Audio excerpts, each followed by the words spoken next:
1,000 dreams, 1,000 disappointments, just reflections of reflections. And now, you.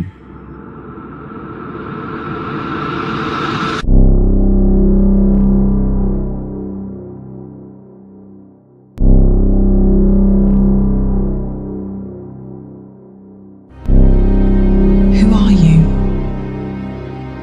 I'm the mirror. I can show you things that can't be found with a fist. Has anyone ever told you about the lucent? What is it? Not what. Who?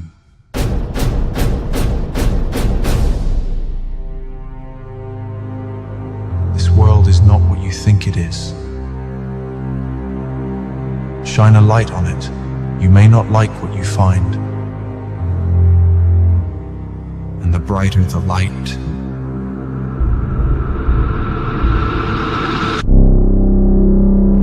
the darker the shadow.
Yeah, yeah. Oh.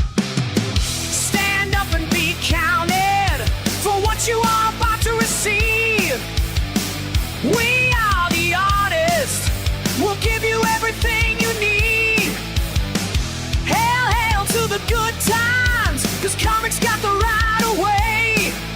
We ain't no legend, ain't no cause, we're just living for today. The dawn's about to draw. We salute you. James is about to draw. We salute you. We draw right now on the front line, like a bolt right out of the blue. The sky's alight with an indie vibe. Heads are rolling rock tonight. Marcus is about to draw. We salute you. Duck Bacon is about to draw. We salute you. OMERGLITCH is about to salute you. Yes, we do. For those about to draw. Oh, we salute. We're just pencils for hire with the rock and roll fire, ready and aimed at you. Break your balls and lead up your pencils for a double page spread of doom. Take ferrets here to draw. I salute you. Oh, the evil ginger's here to draw. We salute you. Those about to draw fire. We salute you. Fire. We salute you. Come on. For those about to draw. We salute you. For those about to draw. We salute you. For those about to draw. We salute you.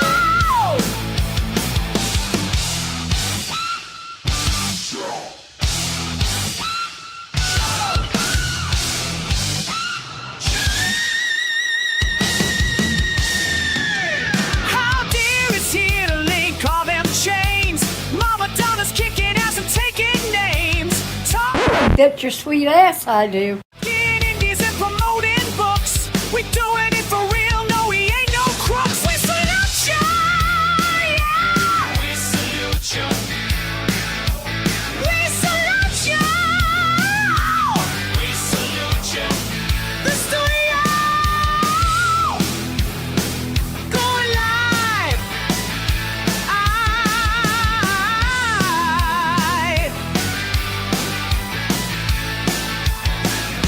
The studio, yeah.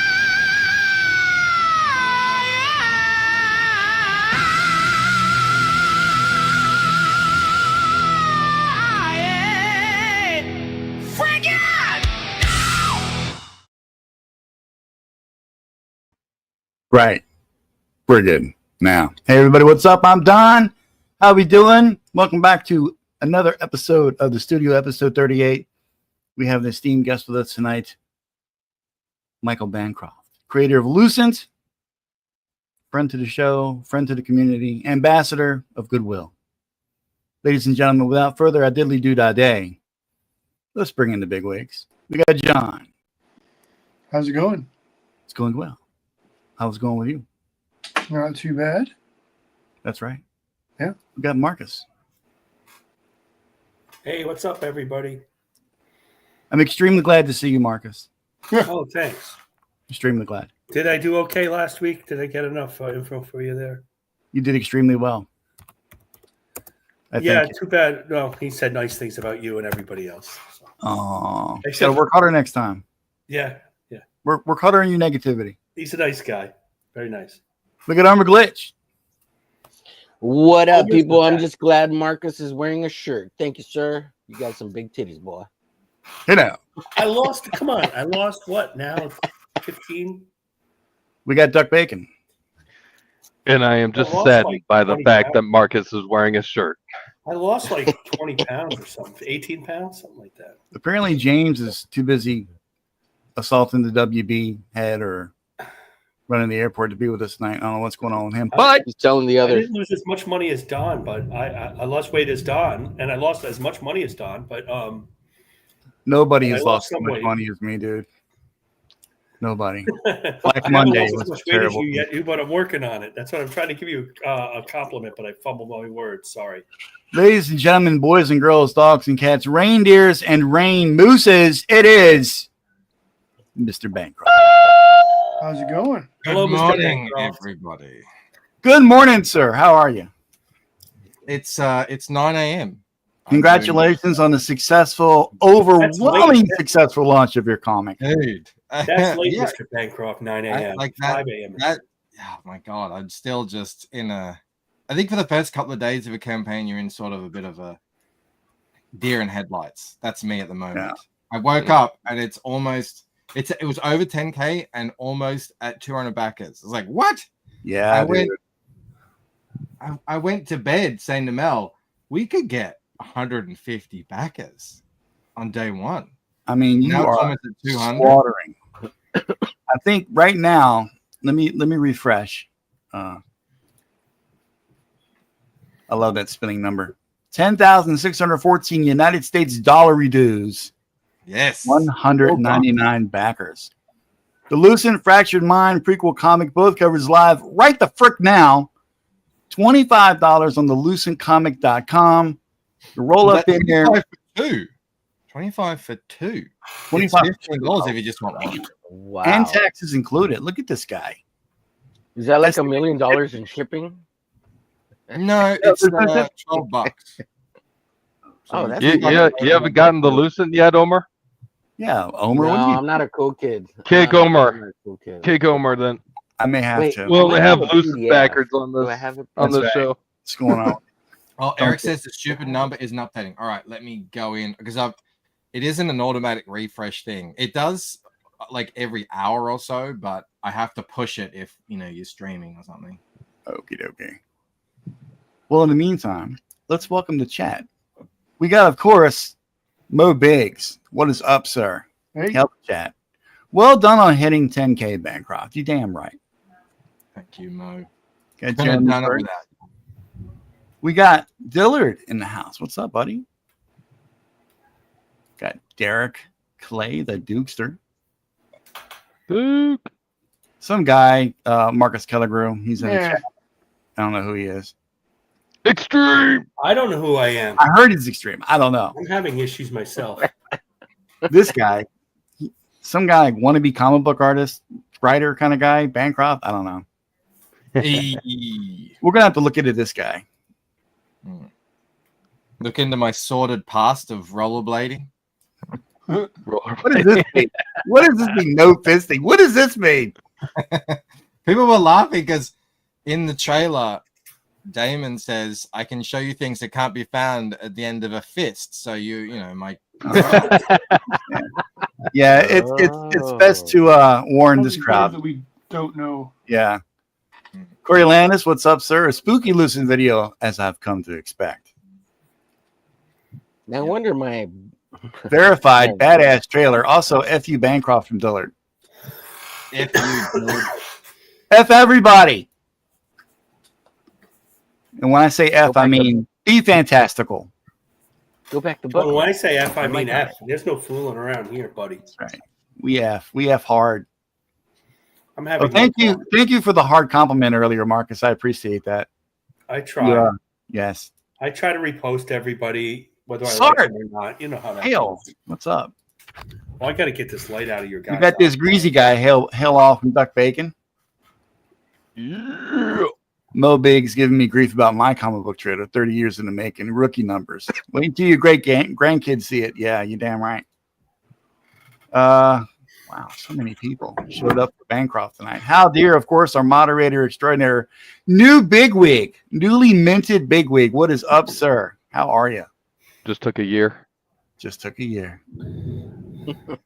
F you, Duck Bacon. No bad language. Michael Bancroft is on. That's true. My virgin Bancroft ears. is Elmo Big. They Sounds don't like use bad Rob. language in Rubbing Australia. off. Yeah, it's all innuendo around me. Double Yeah, entendres. certain part of my body hurts with that fisting. Billy Basco. Howdy. Yeah, when you say 15, you really can't say it around Omer. Thank you. Yeah, me and Me and Don have what bleeding rectums or something. Is that correct? Oh, Wow. Well, Wow. I don't We have know. blood in That's our a shitty stools. joke. What are you talking about? That's It's a hard a day. long-running joke now. That stream the other night, dude. Oh man, that was wow. Woo! That was crazy. All right, I'm gonna Nick have to X, listen what's to up, that. buddy? You guys stream while I was asleep. Dude, we did like a 4-hour tear through the I saw internet that. sphere. It was crazy. It was getting real with the world. Eric Grant. Don was crying. He was having was- a come to Jesus moment. It was, I did a 4-hour stream Well, yesterday. God, And crying is not people something did that's it. odd. Come on, let's be real. That's That's a true. lot, Right, Mark. every stream. I mean, you're a very sensitive human being. You've been through a well, lot. with the blood in the Understand. stool and the bleeding rectum. I mean, The he's crying all the intros time. and the outros. So now All hail the evil ginger. I mean, hi guys from John. we have to ask Mr. Bancroft about his campaign and stop fooling around. Yeah, Mr. Bancroft. What is going on with the Lucent? Tell us all about Tell it, me sir. more. Everything's How do I going buy on it? with the Lucent? Convince Yeah, me. how do we Just buy in it? case anyone is under the impression that this is the third book in the series, it isn't. It is the third book to come out, but it's not the third book in the series, which I guess is like a bit confusing, but then that can't be helped. It's a prequel comic book. So a while ago, thanks to actually the people in the chat who supported me on my channel, I was able to fund art from Rod Looper to write this side story. I say side story doesn't really. It's a prequel. It's a prequel story in the main Lucent timeline. So it's set 6 months before the other two books that have come out already, and it shows the moment when Damon and Ella meet, who are the two main characters in the book. Nice. And it's action kind of focus, but also, of course, it's Lucent, so there's a lot of layers and psychology and cool other subtext going on throughout the whole thing as well. And because it's all set inside a dream, I just get to do whatever the hell I want. At one point, the whole thing kind of flips upside down and they're walking around on the ceiling. So, you can do anything. Rod was like, yeah, let's just go crazy with it. How often do you just get to, like, in the dreams, you just get to do anything? I'm digging it. I bet I you see are. we're keeping with the color theme. That's always good. Yeah. Well, you got to stick with the branding, People have to say, oh, that's a Lucent book. This sketch cover right here, who did this? I did that. Dude, that reflection of the water where she's walking around, that is phenomenal. I love that. I've written after Rod Looper and Goddard on it.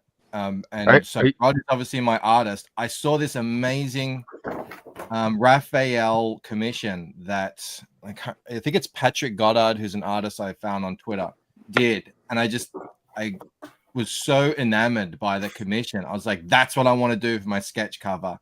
And he did that awesome like shadow on the, it's like, yeah, I got to do that too. You have been watching his videos, Don? I don't watch Bancroft's trash. Stuff. Who's Videos. Bancroft? He's got some nice short. I don't really do anything comic book oriented. I'm a grifter, dude. You know that. I just show up on Saturday. I'm just waiting to monetize so I can get some super chat money. Damn it. Maybe you should do your homework, before you invite somebody on. Maybe you should be less aggro, Duck Bacon. Says the guy who never has his camera on while he draws. Right? I'm doing homework. That's what I'm doing. I'm not on camera. Original art for sale as well. Mm-hmm. Dylan wants to know why I called the book Head Wound. Well, it's not so many words. It's the series. A lot of it is about what's going on in Ella's head. So it's important to the Lucent. Nice big. In her head. I love this freaking picture, dude. The lighting is just ridiculously good. Yeah, thanks, man. Your colorist is amazing, Bancroft. That is beautiful. Amazing. Oh, thank you. Yeah. I do like the main character is a He's a ginger bit too. slow, but he's pretty good. The bird could use a little work. Well, you don't want the eyes to go on the birds, But That's this fair. cover right here Fair on the class right, cover is really cool. this one right here is friggin' phenomenal. That is iconic. Truly. Thank you, man. Dude, I'm so happy to hear that because I was stressing over that cover for like Really? weeks. It plays I into didn't- the theme. It's great with the red lighting and the turquoise color, the whole Lucent theme going on, the reflections. It's friggin' epic. I love it. I didn't start coloring it because I had the line art for ages. I didn't start coloring it for weeks because I was just putting it off, doing other things, just dreading it. And it took at least 5 days of trial and error, throwing shit at the wall and seeing what sticks, seeing what doesn't to get it to that point. And I saw it. So because I was working on it till 11 o'clock. I'm not like a lot of people who stay up drawing until 4 a.m. or something. I need to get my beauty sleep. But yeah, every night, and I was just looking at it, so I couldn't even really see it anymore. So I was kind of freaking out. I'm like, oh, what if no one likes it? And Mel's like, shut up, it's great. Your covers are great. And she made me post it, and yeah, it got a huge response. So I was very happy. This I like a lot. Your book progress chart, that is tight. I like that. Yeah, I started doing that on the last campaign, and it's a good thing you can actually see what I'm working on at any given time. So I'll keep these updated every 2 or 3 days or so, depending on what I get through. And it's fun. You get to see the little things. What's up, Michael?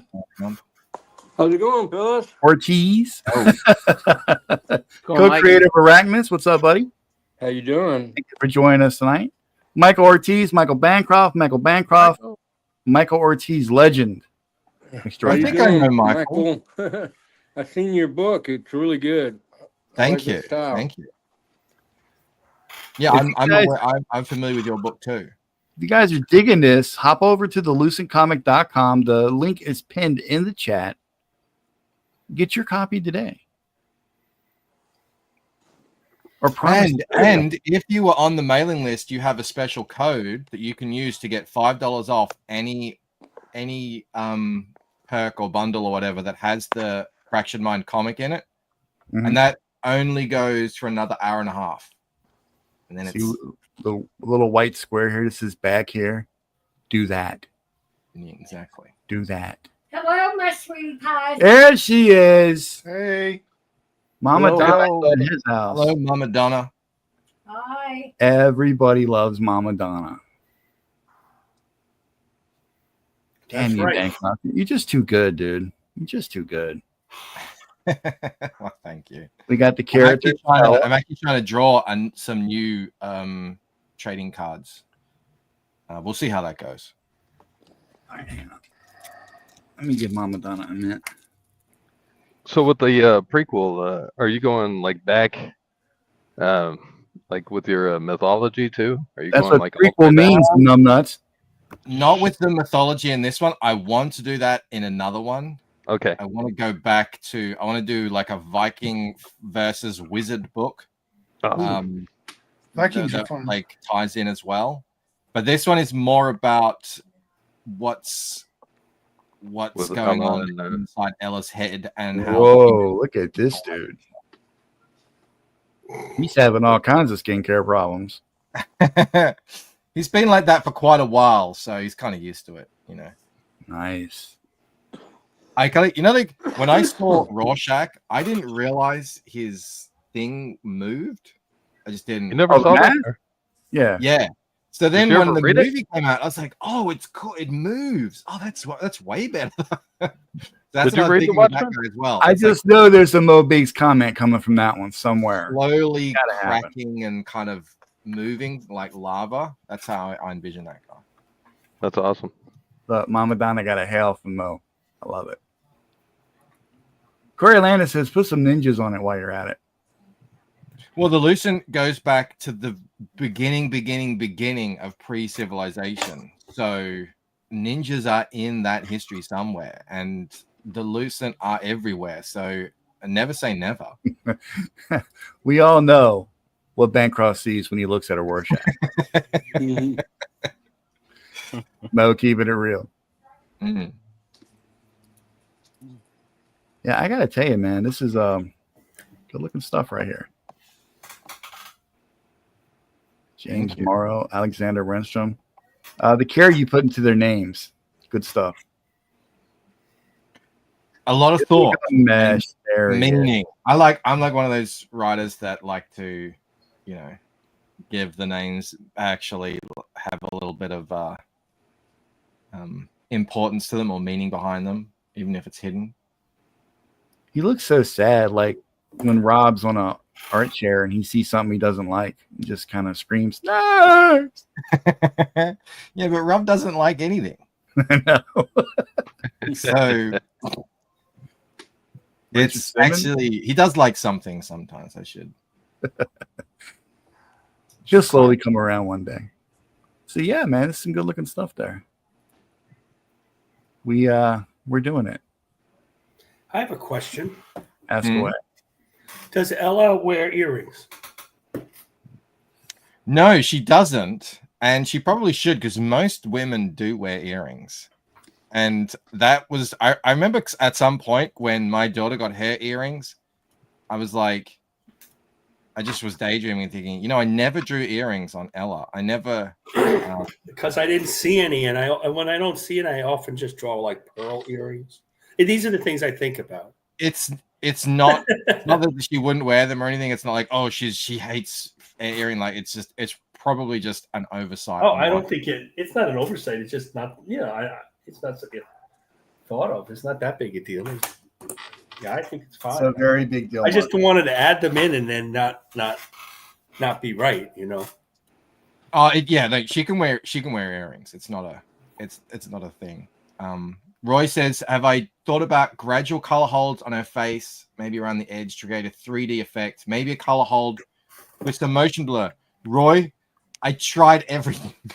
I threw everything in that cover. And what I found was I felt like I was starting to overcook it, and then I started paring back. There are some color holds on it, but it was starting to kind of look a little Disney as I put more on it. So I might go back and see, but yeah, like I don't really do the blur effect, even though I love it on other people's stuff.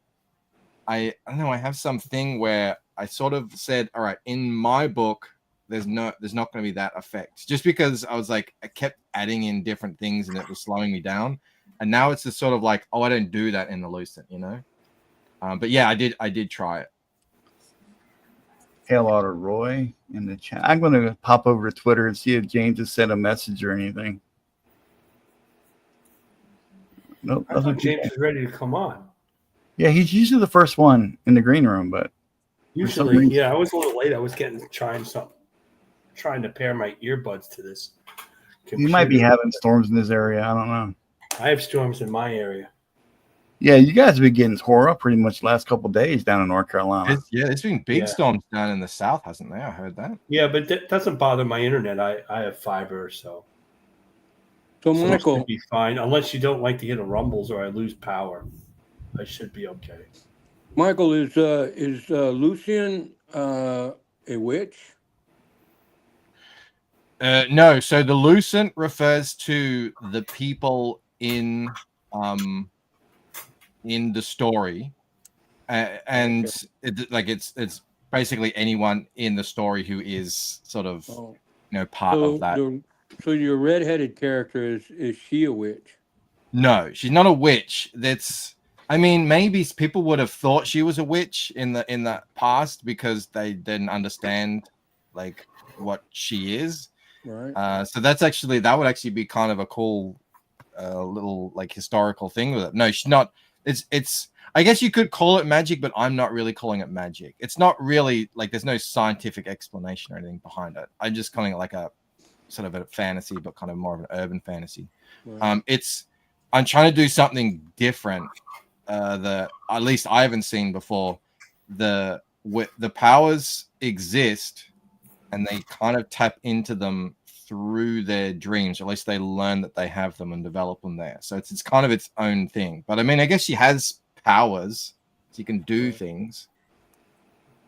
Who is this Michael Mancroft fella? He sounds like a Brit, but lazier. Gosh. Well, that's where our accent is a mix of English and Irish, I think. That sounds what it sounds like to me. The only Yeah, way I to think know that- for sure that Ella is not a witch is the drowner, says Mo Biggs. Well, Burn the I mean, witch! Burn the witch! someone got drowned in the book, but he didn't drown. He didn't die. So maybe actually, Maybe. we got to be opening up a whole thing. Yeah, I could totally do a Lucent story set in Salem, you know, where they're Lucent and they get accused and have to do stuff. Just give her the power to give wiener enlargements, and they won't burn her. Oh my. It's not that kind of magic.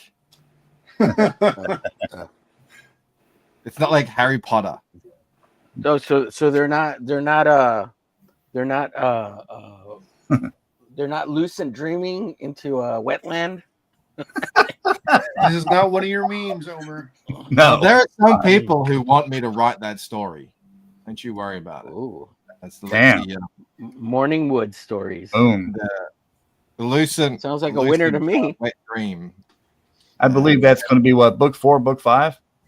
Damn, I was- You got a hit I there on am- your hands, Ben. That's That's Crosby. going to be his Kickstarter book. Intimate moments in the third book, and I'm still umming and ahhing whether or not I want to go there, because I like the idea that people have given this book to like kids as young as 11 and they've loved it. Oh, And so I was like, I think that's a fantastic thing. So if I do it, it would be implied, I think. Implied doo-doo is always good. Indeed. oh shoot. Nick Axe, Lucent, Drenched. All the Euro, it's my book. I'm inspired by the Euro books, and if you flick through all of them, there's like tits, Oh, yeah. and dongs, and sex scenes and everything. It's been like that The for years. lucent, wet and ready. Well, as long as the G stays silent, I think we're all good.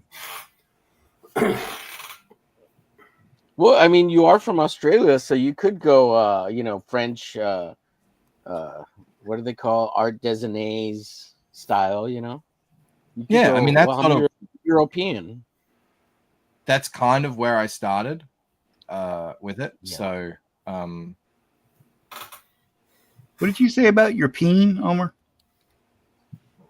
I have a magical spell to increase the peen. That's not what I heard, Omar.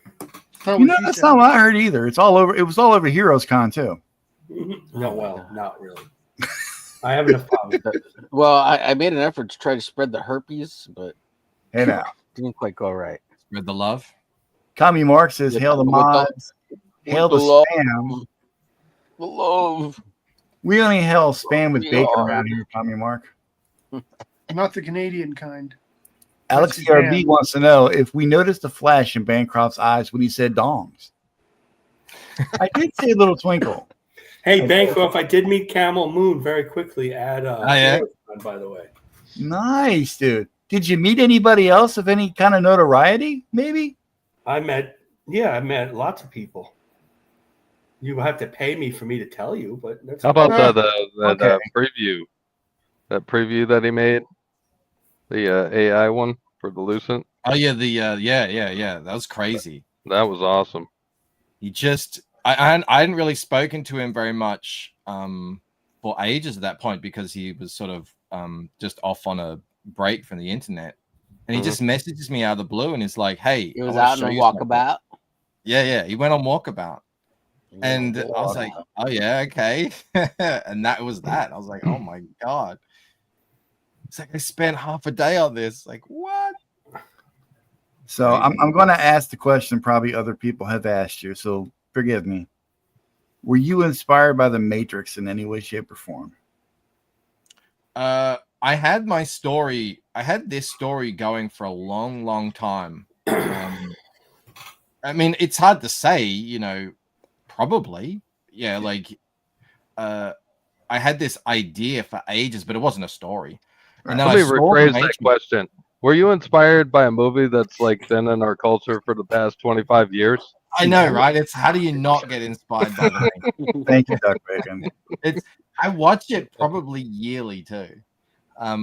Right? Me too. So when I saw the second Matrix, I was like, all right, it's time to pull my finger out and start like doing something, because I didn't really love the direction it took the original Matrix in, and I was like, I want to make a cool story that like how I want to do it. So in that way, it is kind of sort of inspired me to do that, but it was still many years after that I actually started doing it. So where'd you pull the finger out of?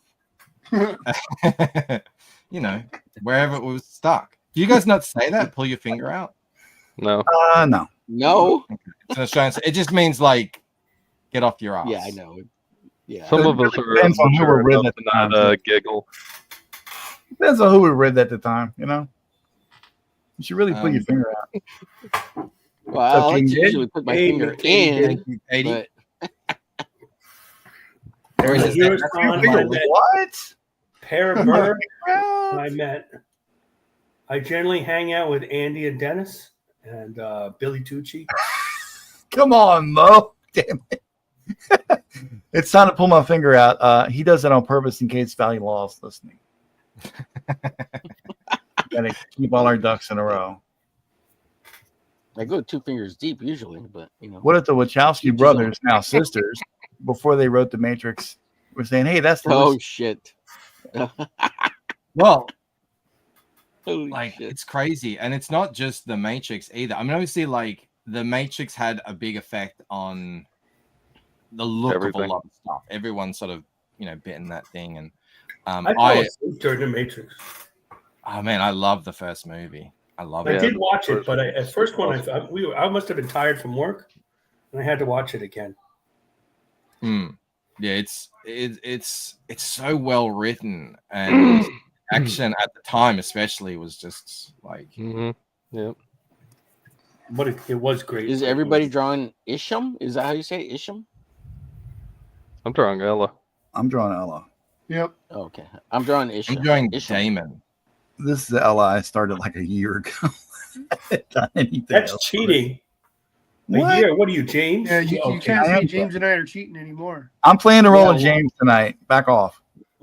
What are you, Duck Bacon? Drawing off camera? Yeah, and having actually, it done? you know what? Just Make it more official. Let me just move have stills myself in into between? James' spot. I'm only teasing you, as you know. Actually, you know what? Let's just make this as official as possible.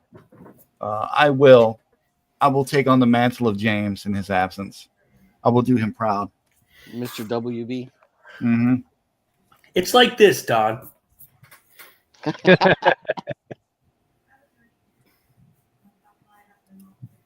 There we go. So Well, I'll tell you what. Is this the reverse of the Bancroft bump? This is the Don hump? The Don dump? Bump? Let me tell you something, OMERGLITCH. Back when I was the best author for the WB, and we were writing stuff at the airport, that's how it rolls right there. Right. Now, Michael, Bancroft, did you ever consider you writing your book a certain other way, like more along the Dr. Seuss kind of way? Because let me tell you something. As an experienced writer, I will tell you how to write your book, and you'll make it better. You got to have rhyming verses in it. You can't just have regular prose. Yeah. It really should rhyme. Like green eggs and hams. Yeah. What kind? Like pure Dr. Zeus rhymes? Yeah. Yep. And always have vampires. Don't forget about the vampires, Don. Right. And you need to put vampires in it too. They also want vampires. They better not be sparkly vampires. Because when my family came here in 1613, they saw the vampires. Exactly. Yeah. Yep. James is not going to want nothing to do with me after that. James doesn't want anything to do with you now. I know. He doesn't want anything to do with any of us. Who are you? Yeah, who's that I guy? love James. He loves me.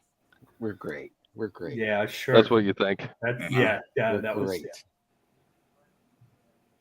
That's what you Whatever think. helps you sleep at night, Omer. Yeah, well, according to YouTube, Omer does not sleep. There's a thing on YouTube. Oh yeah, because he's It's streaming. 3 o'clock in the morning. time. Oh, Omer's Yeah. streaming All the time. But I mean, you got to get your content out there, man. I get it. I was streaming with Dawn the other night till what 3:30 in the morning, Dawn. Dude, That doesn't I know. I wake up at 3. I'm an old man, so I wake up at 3:30 in the morning, go to the bathroom, and I see Omer and Donna streaming. I was just trying to cancel out the shock of that friggin' 3-second clip that guy put up there. Dude, that, yeah, man. That legitimate. Look, I'm so choked up and messed up. I'm PTSD, dude. I can't even talk. Yeah. Horrible. That guy, like, shat off. Is that the stream I was in the chat of? No. Yes. Yeah. He was one early, you did. earlier. Oh yeah. That one. And that's never happened to me before. who was in the Indian headdress? That was the Reverend Self-Destruct. Yeah. Or Reverend now. Yeah, he calls himself Reverend. He was tearing one off. I want you people all to know that Heroes Con was a great time. Don't listen to what's going on now. Although I do have proprietary information that I can't tell would blow the whole thing up because I don't know. I know the absolute truth, but I'm not saying a word. Well, that's what private chats are for, man. Crap. I got enough of that crap. That's what private chats are for. Because I know everybody. I mean, I saw Rini. Rini says hello to everybody.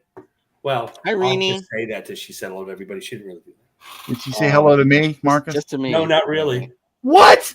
But I've talked to Rini before. And Phil Diaz is really nice. Met Chad Townsend. I got all sorts of different books. You know, I met Per Berg. I just got his autograph. The Vatican City. Wait, the greatest thing about I met Per Berg is that one, I knew a kid in high school named Per, so he's not the first Per I have ever known. That's weird. Is it short for Percival or what? No, it's Scandinavian name. It's Per. Wait, his name is not Norwal? Believe it or not. Damn it, I am severely disappointed now. That's great how his actual name is more dumb than his fake name.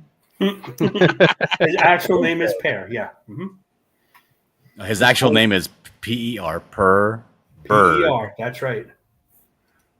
That's a cool name. It says who? I don't know. Yeah, the problem is you. What's up, Bancroft? Congratulations on your launch and fully funding success. What are you gonna do tomorrow? Go to Disneyland. Launch book 4. Do they have an Australian Disneyland? They should. Yeah, it's called Dream No, World. but they have Mad Max and Crocodile. They just go out into the outback and. It's called Where the Scorpions Don't Bite You. Oh, I have a great question for Bancroft. Oh my God, I have a question for Bancroft. Well, ask it.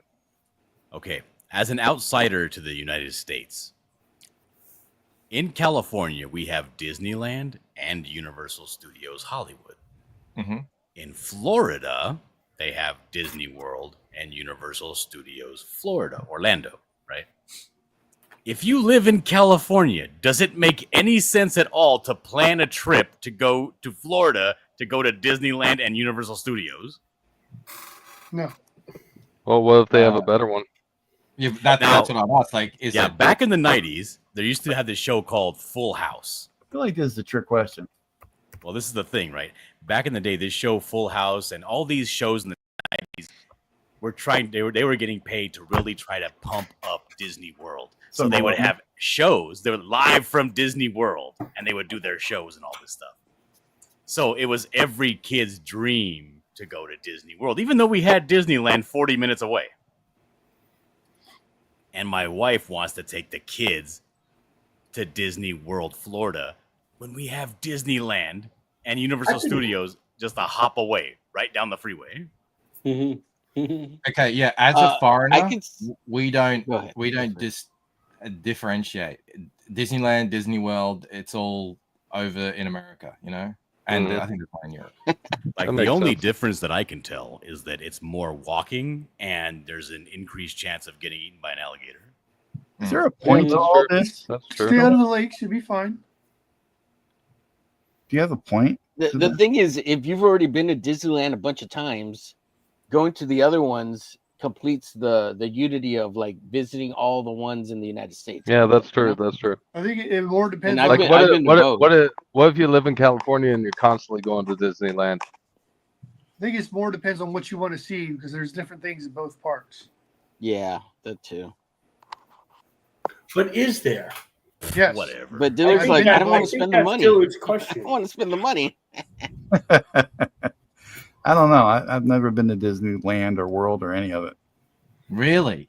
Never really. Yeah, never really wanted Yeah, to. I mean that's what happens, isn't it? When it's there close to you, you just like, yeah, whatever. I wouldn't say it's close to me. I mean, I've been to closer both. to It's cool. closer to you than it is to me. Oh, you mean in the continental respect? In the yeah. same in the same hemisphere. I understand. Yeah. At this point, I'd have to sell one of my kids just to be able to get in. Well, what's stopping? Yeah. Well, Yeah, that's it's worth like- what's stopping you. What's that? $300 I a like 'em. ticket or something like that for 3 days or something. Kids are going a dime a dozen these days, man. Hey, it's unhinged. I met And unhinged this is, at Heroes Con. It's hard to sell your kid Conveniently, these the days only with way Trump to and all. stand in a slightly shorter line is to spend more money. I met unhinged at Heroes Con. Those tariffs will get you every time. All right, who's the coolest creator in real life that you met at Heroes Con? Yeah. The coolest creator at Heroes Con. And don't say per Berg. Per Berg. Oh, There we go. I didn't go to Heroes No, Con. not the richest, the coolest. Not the richest, the coolest. I didn't go to Heroes that- Con. The well, coolest guy I met was Cecil at Tampa. Tampa. Yeah. I can see Where that. everything started. Well, last year I spent 3 hours talking to Jim Shooter. did you meet anyone by the initials of maybe DP that you would care to elaborate on? I talked about that already. I met Dan Panozzi. We took a picture. Bring the picture up. Bring the picture up. Well, Yeah, I there's would, no except video. It's No currently video. taped to my pillow where I continue I to bet cry. it is. I was You're talking crying to because you Phil didn't get to meet Diaz, him. and he says that you guys are a bunch of fucking lames who all go to bed around like 1 a.m. He's Well, right. that's true. Yeah, what's wrong with that? When I have But to I'm get an up old at man, 6, Dylan. yeah. He's just mad because he can't not grow sideburns like we can't. I'm an old man. Well, Dylan. That's it'll how it happen goes. eventually. Yeah.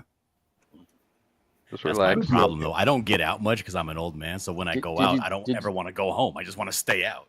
I'm older than you. Yeah, Mike, but I'm more grumpy than you. Well, Marcus, Phil Diaz, did let me you tell you him like you didn't want to go to This the is just a dungeon? facade, but that may be true. I'll accept that. I'm Bancroft, going what to time tell do you you go to bed when you go out? write your book. Phil Diaz. Let me tell you how to write your book. You're working with Darren Wagner. You're grumpier than I am. That's true. That guy is a handful. I worked with him once, yes, and it didn't work out. So yeah. Who are you talking about?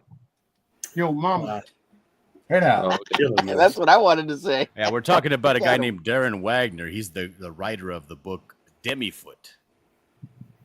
Oh, Working on Darren's a cool, book huh? together called You talking Demifoot. about Big Dick Darren Wagner, wagging that dick. Yeah. And he's one of these guys that wanted to be a teacher in real life, but never got the degree. So he just teaches Why? everybody he runs into. That's right. He's a submariner. Wow. Sounds like he'd be fun at parties. You're correct. He isn't fun at all. Oh my God. But I've never ran into anybody that's more knowledgeable about cryptids and Him, Darren. Yeah. Dogman and portals to another world, aliens, flat Earth, all this. Oh man, this guy is just it's an untapped well of knowledge.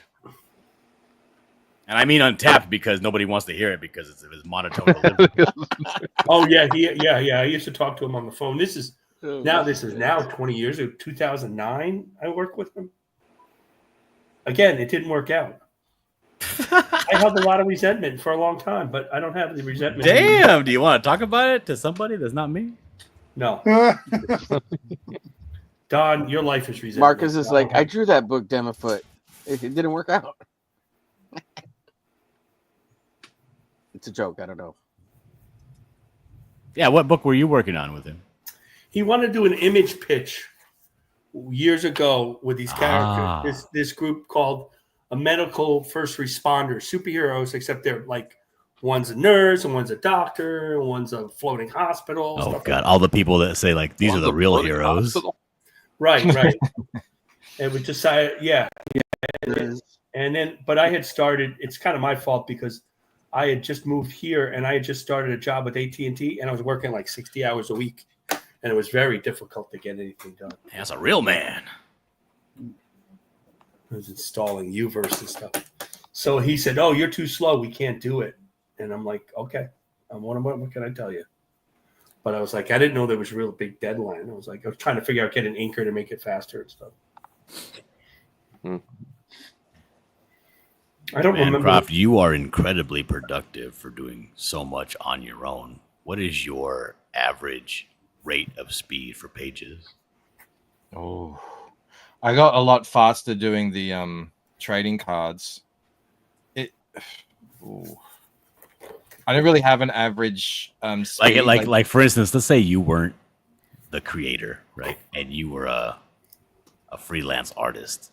What could you tell somebody? I could realistically have this amount of pages. So if I was just doing pages, no full-time job. Yeah. And are you talking about the line art and the colors, or just the line art? Do you do the line art and the colors for everything on yours? Yeah. Then yeah, the whole kit and caboodle. Oh, the whole kit and caboodle. Oh. It's difficult to say because this is how professional he is. He's breaking out a calculator. No, I'm looking at my book. I'm thinking, look, the line art. If I was just working on line art, yeah, I could probably do 2 to 3 pages a week. That's good where I'm at. And colors is almost impossible for me to say because I do it like a assembly line. You know, I don't really just do a page in one. Yeah, so I get don't you. know. I think it's like How I I do think my it's slower, though. I think it's slower. It feels slower. Colors always feel like they take me forever. Well, Maromi, I mostly do when I work on a page, I go kind of straight from thumbnail-y sort of level with just kind of mannequin type sketches into inks. I don't really like do the full pencils or anything like that. That's why no one's ever seen me because they don't really exist. I just do the inks. I draw digitally with a pen, so you know it's kind of like I draw with the inks, you know, because it's digital, so you can just erase and go. Right. You go. Why would you make things harder for yourself? Yeah, well, when I started originally, I thought, well, how do you know?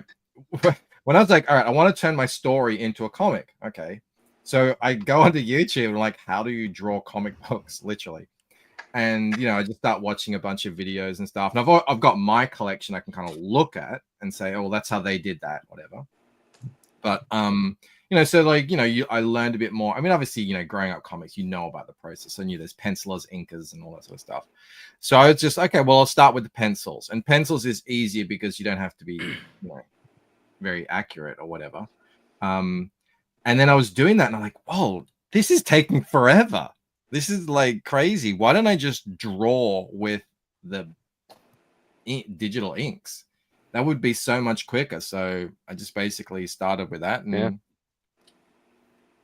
away we go. I have started doing a bit more penciling and stuff lately because I like sometimes if I want to draw on stream, for example, I'd rather be doing something productive than just noodling around with the pencils, with the inks or whatever. So, yeah. But when it comes to pages, I'm trying to do them as quickly as I can and still have them look good. If you know what I mean. Mm-hmm. No, I'm sitting here. I'm working on this full page splash, right? But it's really difficult because it's a face reveal. And so it's basically the entire page is just the character's face. And in my head, right? Just the character's face. Yes. Yeah, it's like because it's like a monster reveal, you know? Yeah. It's like, oh no, am I a monster? I look in the mirror, I am a monster. Look at my hideous visage. You know. my best faces are like this big, you know? They're like, I'm so happy with how that looks, and it's this big. The bigger the face, the less happy I'm always with it. There's every more time. chance you have to screw it That's up. why I've actually really challenged myself with the post I did a couple of posts ago, like doing just I did a Hyperion, I did just his face, just kind of like his bust, and that was something that I really I don't think I've ever really done, you know, and I realized that was a challenge for me. Oh, can I share something real quick? Go ahead. I'll think about it. Don't hurt yourself. Let me know if you decide. I'm getting there. Go ahead. Hey, she says it's okay. It's okay. Yeah, but Because normally, like Bancroft was saying, I don't pencil in that much, but this one, because it's like a full page face thing, I have to. It's got to be just right. But I don't actually start defining and refining, because I was like, I drew this and I was like, he needs to be more muscular. I need to have more definition on the face. I want to make it look more weathered. So I ended up doing this, right? This is AI, dude. These are the inks after the sketch. But it's so damn different. You know what I mean? It's crazy. Yeah. That's what the first thing that Kelsey said to me. He said, like when we were talking about drawing, he said, just remember the pencils are lying to you. Yeah. I didn't really get what he meant until I started doing some more penciling. Such a good like, you're so right. So I was like, so I'm trying to figure out how I can get the expression, because the expression is just shock, right? You got to go to the bookstore. You got to buy that book, How to Draw Comics the Marvel Way. Oh, I have that book, yeah. And then you'll be an automatic awesome artist. That's all you got to do, man. Yeah, you got to touch it. You got to touch it, learn by osmosis. It's just flip through it. If you flip through it, your brain will just absorb and then you go. The magic of Lee and Buscema will just seep into your veins. You don't have to do nothing else. Wow, that's right. I didn't have the book. We had it at the school library, but it was almost impossible. Yeah, at your school. Yeah. Come on, man. It was almost impossible to get, though. What a nerd went to school. You didn't steal it from the school? Yeah, I imagine. That's probably why I wasn't at my school, is because it was stolen. You guys aren't aware of how authoritarian Australian bureaucracy is. Well, because I mean, like all we watched was Crocodile Dundee when we were kids, that's all I knew about Australia. Yeah, that's the romantic. Dan, you guys talk weird. We think you talk weird. But I mean, I can dig it, mate. You know what I'm saying? All right. Cheers. Bourgeoisie backed mine yesterday. Thank you very much. We did get over 200, by the way. Thank you. I think we're up to 201. It's like people like your book or something. It's weird. It's been like that since I first put it out. So, you know, when you grab that, when you get that lightning in a bottle, you just got to hold on. And I only ever wanted to do this story anyway, you know, so I know a lot of other people are like, oh, I've got so many ideas. I just jump from one thing to the next. I'm not like that at all. Speaking of only doing Lucent, have you ever drawn any other comics, Michael? Bancroft? Not drawn, but I did color The Replicator by Rob Arnold. Oh, okay, cool. Nice. Yeah. It looks good. Yeah, that's a good book. It's been downhill ever since. Well, he hasn't put out his fourth one yet. That was like 3 years ago. Rob looked at it and said, "Next." I've done a ton of fan. I want to say a ton. Who's Rob? I'll be this back. Thank you. I got to sync my. Yeah, you know, I seen Bancroft did a fan art of the Mighty Golden Patriot. I did. I wasn't like super happy with it because I'm always an idiot. I'm like, oh, I'm going to do this different angle, and then it ends up not looking that good, and end up doing it, and then it anyway.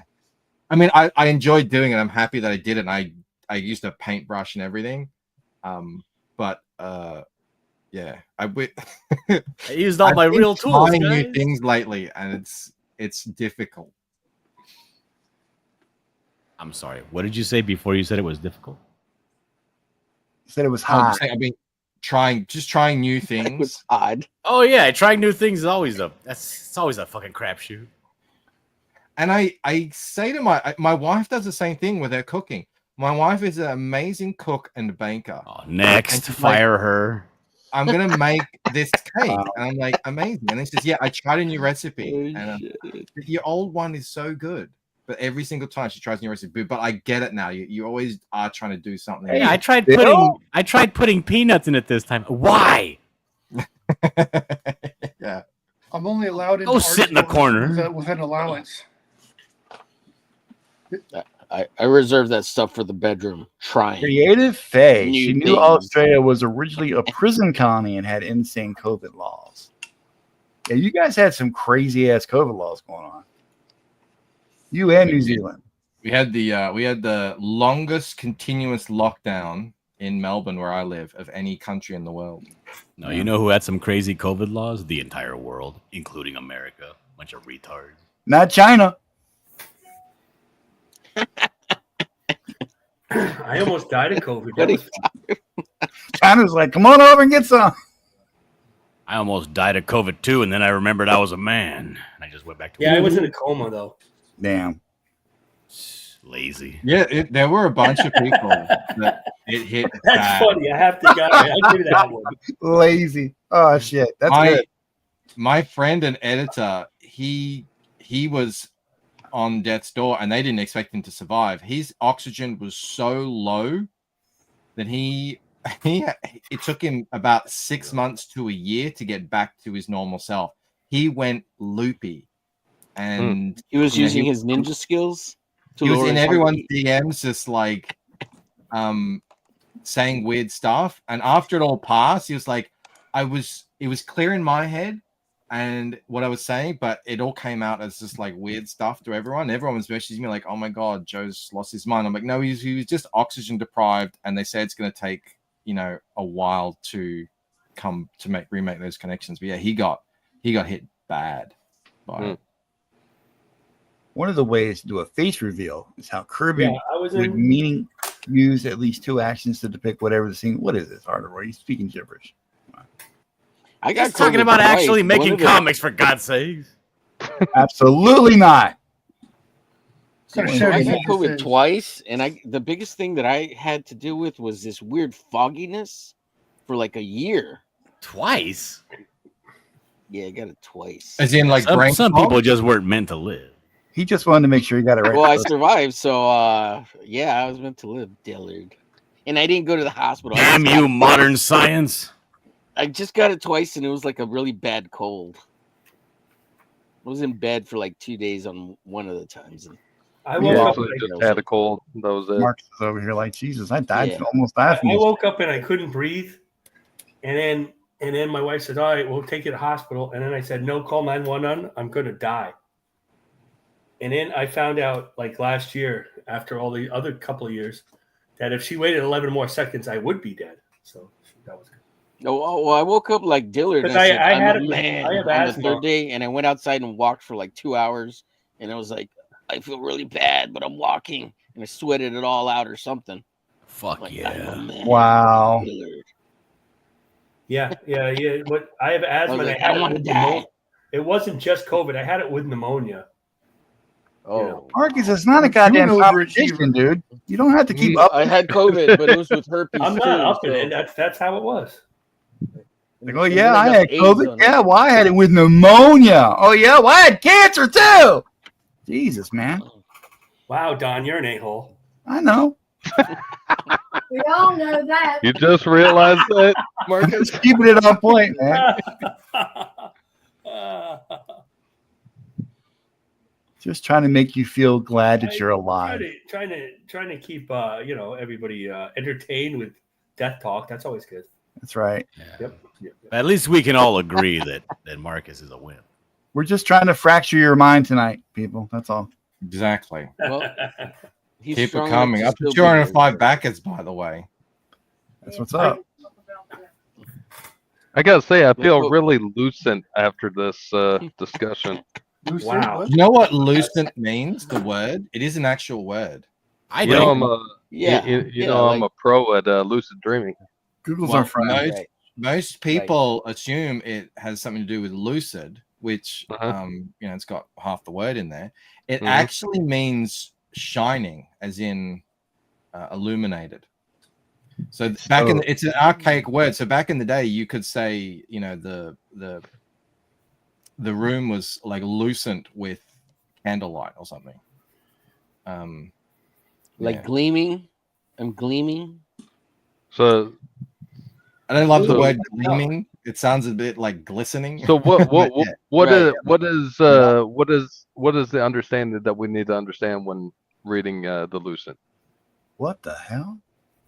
Well, it's written in a mystery style, so you only know as much as the main character Ella knows, which isn't much. And if you are kind of like an eagle-eyed sleuth, you can glean a whole bunch of stuff from it. But basically, the world I set up is use the word gleam. the world that I set up is crazy lucid dreams are a gateway to some pretty actual real life extraordinary powers, and there's a whole world underground world of ancient societies and stuff that are living in that Well, I world. mean, So how do you if you're square into, that like- circle telling a narrative like that will inevitably lead children down the path of witchcraft and ultimate damnation? It's not Excellent question. No, for real. Didn't think about that. Yeah. Where does Christ lie in all this? Did he have the One of the lucid power? reasons why I really wanted to write this story is because I have always been a pretty avid lucid dreamer. And one thing I noticed from when I was a kid is you keep dreaming similar dreams. You have this sort of second identity, the second persona in your dreams when you're lucid. And it's like almost like a second life. And on top of that, you can actually like progress. It's not just every dream is its own island. You actually get better at the dreaming, and you remember, oh yeah, like 2 weeks ago I was doing this in my What dream. age and did now you I'm doing take this. LSD, Bancroft? Well, here's the thing, right? I got so I'm dreaming completely wrong based on your observation. Yeah. Yeah, dude. Well, first of all, show of hands. Who here has lucid dreamed?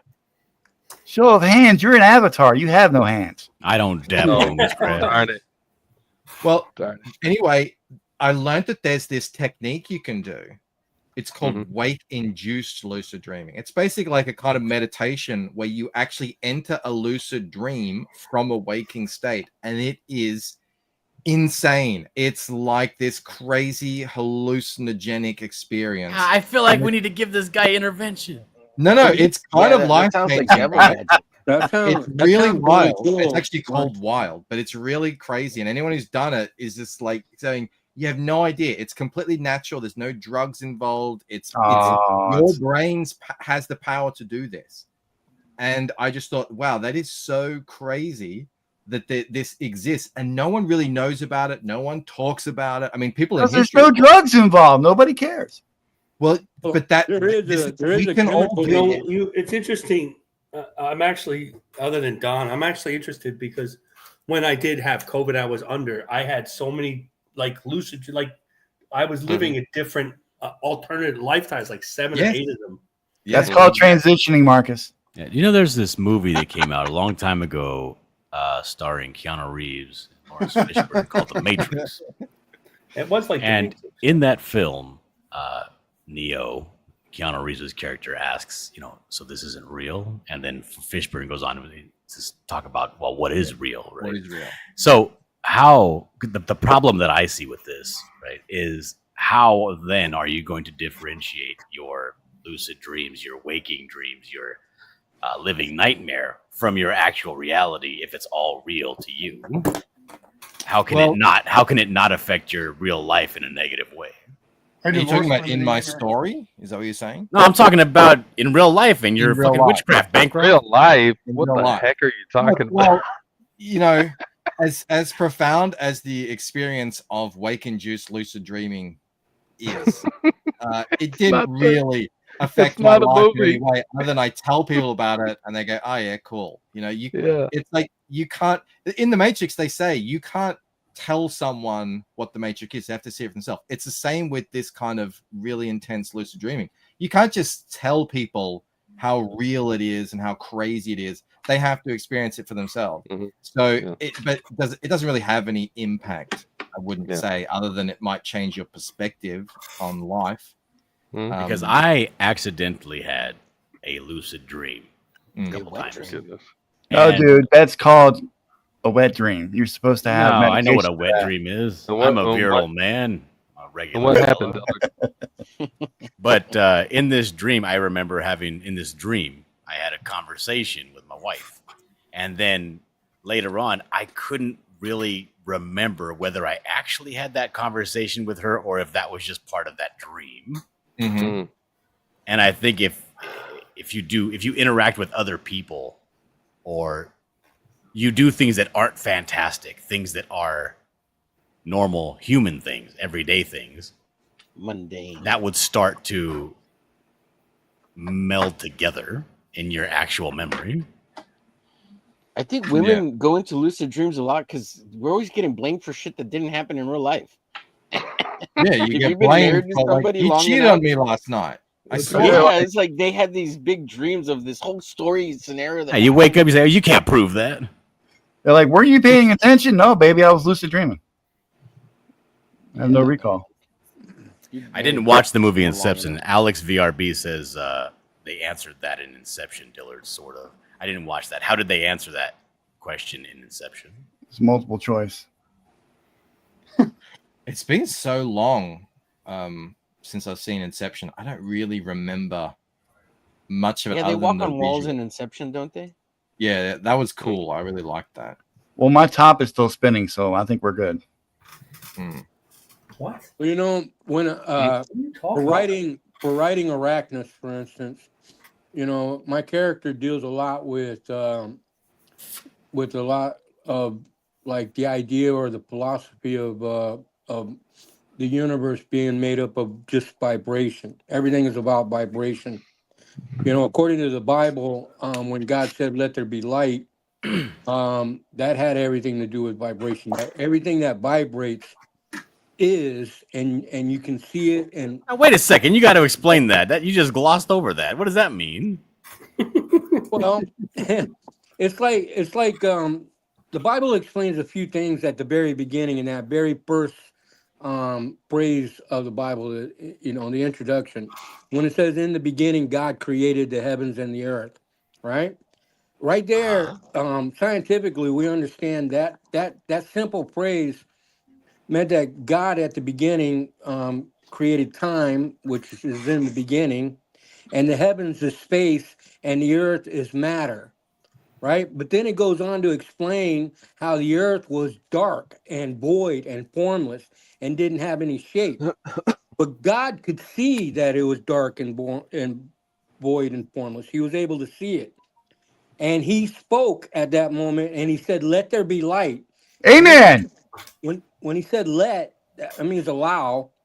And that means allow there to be light in this dark universe, right? And I think that light came from his dimension, which is in heaven. And heaven is supposed to be this high vibrational place. And well, who said that? I did. When you think about what light is, and like the speed of light, for instance, they said that the speed of light has a constant speed, that nothing in the universe is faster than the speed of light. So that light that we're talking about shines like super, like everything in heaven is like supposed to be good. Like everything's pure and beautiful and wonderful. It's a high vibrational place. The Bible mentions all the time about God being the most high, about being up on top of the mountain. No, I mean, like, I'm following everything you're saying until you say a high vibrational. Why does vibration come into it? Well, this is the thing about vibration. Vibration is like everything in light. for us as human beings, God created us to have consciousness, right? We have an eye to see, an ear to hear. Everything we see, everything you look at is vibrating. If it's not vibrating, then it's in the dark and you can't see it. Omer, calm down. You're vibrating too hard. Yeah, but everything we know, everything. Well, I can explain further what Michael's talking about. He's talking about atoms. So things that vibrate. When he's talking about vibration, he's talking about how atoms move, right? Because you got the protons and electrons, and they're constantly moving. So that, in essence, creates vibration, right? As the atoms move and bounce in this contained space, right? So that's where the vibration comes from. That's what he's talking about. Well, yeah, basically, exactly. And the reason I'm actually very interested in this is because my wife right now has me on a theory kick about the missing bells around the world. There's missing people bells? are getting rid of bells because bells vibrate. Oh yeah, at a harmonizing frequency that gets rid of it. It keeps away demons. And healing. Yeah, How that's vibration what I've can heal, and also heal. Yep. vibration can fuck you up too. Yeah, and there's that theory that there was somebody that found a way to basically dismantle cancer at an atomic level through vibrations. Oh yeah, I read that article. Yeah, there's that. Yeah. So Arachnus, my character, deals a lot with vibration because, I put the 2 and 2 together that humans are essentially we're like an antenna or what do you call those things that you use for music or whatever? You can MP3 players. No, you hit it The and harmonic, it begins to the vibrate. harmonic Tuning fork. Yeah, the tuning fork. Yeah, tuning fork. Yeah, tuning fork. Yeah. Human beings we're vibrate at kind of like that, where we can- 92, 72 whatever you megahertz, vibrate something like that. with becomes known to you. Like you can like whatever you're vibrating on the same level as. Ooh, I love like vibrating with any the laser. feelings you get, like emotions you get, are because of vibration. Right? Everything is feelings are vibration. Do you believe this, Bancroft? Our words, every word has a vibrational meaning, and all this vibration is also mathematically proven. Like there's a mathematical equation for every vibration that is in existence. Oh, bull It goes on dink. forever. It goes on forever. It's like, because math doesn't end. I mean, you can count and keep counting for eternity. It ended for me in the 6th grade. Huh? 6th grade. Yeah, I gave up all math after that. So if Lucent is a being or a person, and this person Lucent is a state of being. What? That's not what your trailer said. Okay. It says not what, who, but it doesn't necessarily mean it's one person. Oh, fuck me. Are you telling me that Lucent has pronouns? It's not they, them. No, Lucent seems like it has something to do with light too, right? Like something that's loose or Lucian. A glow to Oh, it. it's an old, antiquated word. It just means something that glows. Yeah, like a squid. A fluorescent squid in the deep is considered lucent. Or exactly. That's what the lucent is. Fluorescent squids deep underwater. You just spoiled it. Thanks a lot, dude. Fucking cuttlefish again. All right. Have you guys? Sorry, that's talking about all the vibrations and everything. Somewhat tangentially similar. The movie Arrival. You guys seen that? Where that was a brilliant film. Charlie Sheen. Trying to Not Charlie Sheen, isn't it? Is it it's the one where they're trying to communicate with aliens, but they don't speak the same language. And it's all about- Contact? No, is that Contact? No, it's not the one with Lois Lane and Hawkeye in it. Isn't The Arrival the one with the aliens with the backwards knees? That's the one with Charlie Sheen. Charlie Sheen. Charlie Sheen's not in that one. No, It's a different one. The Arrival. It's Jeremy Renner and the redhead lady. That's what I'm talking about anyway. Oh, that was Infinity War. No. Oh, you're talking about the new Arrival. There's an Arrival movie that's older that does have Charlie Sheen. Yeah. No. Yeah, but that one. No, this is a brilliant movie because it's all about how the way you think and use language can affect your reality. And That sounds the way like you The Secret. perceive time and stuff. It's really clever. How many people are watching? Man, That sounds it like is a The Secret. That goes really, back to really to vibration, because you hear with vibration, like there's a little thing that vibrates in your ear for you to hear the words, and every word has like a meaning to it, and words can be powerful.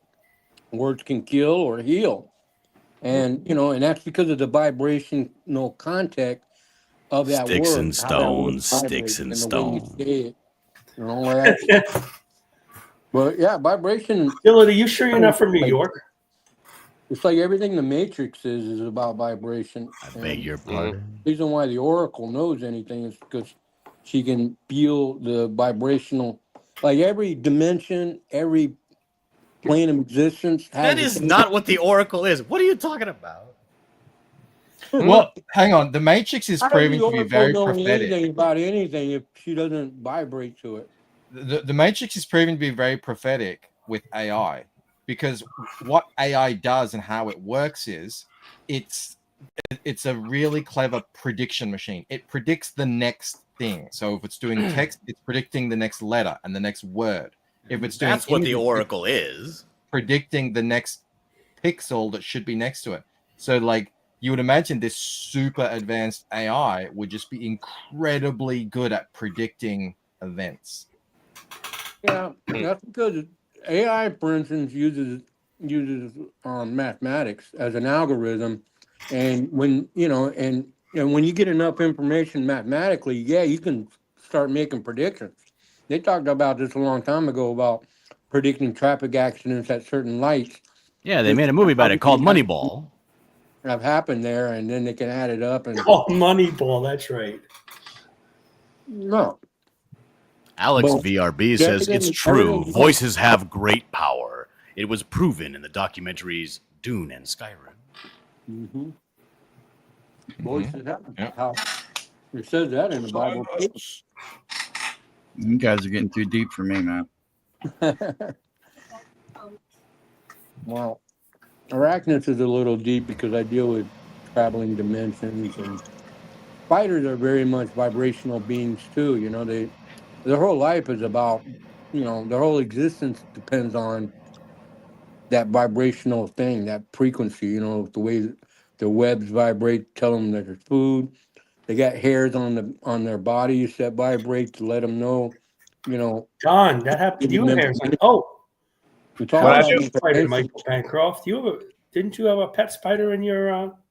I did. He ran away. Heidi. Baby. He ran away. I thought he was back, and then God. he always would sit in the same two spots. So I was like, "Oh, this is great." Got a little company in here. And they do. The huntsmans live for about 4 years. So, but that's assuming they don't Way get too eaten. long. I recently discovered a new. Well, it's not new to me. Spider.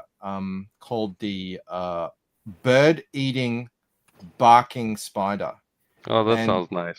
like, this thing is so big. It's like you got your hand right. It's like this big, and it's fat, and it eats birds, and it makes a barking noise. That's great. I can't believe I'd never seen it before. I'm but, yeah, so it's pretty glad I crazy. don't live in Australia. Well, I don't think it's like Badass. people have them as pets. I think I hear that makes a sound. That's badass. it's pretty crazy. Actually, I've got to find a photo of this thing to show you guys. It's pretty nuts.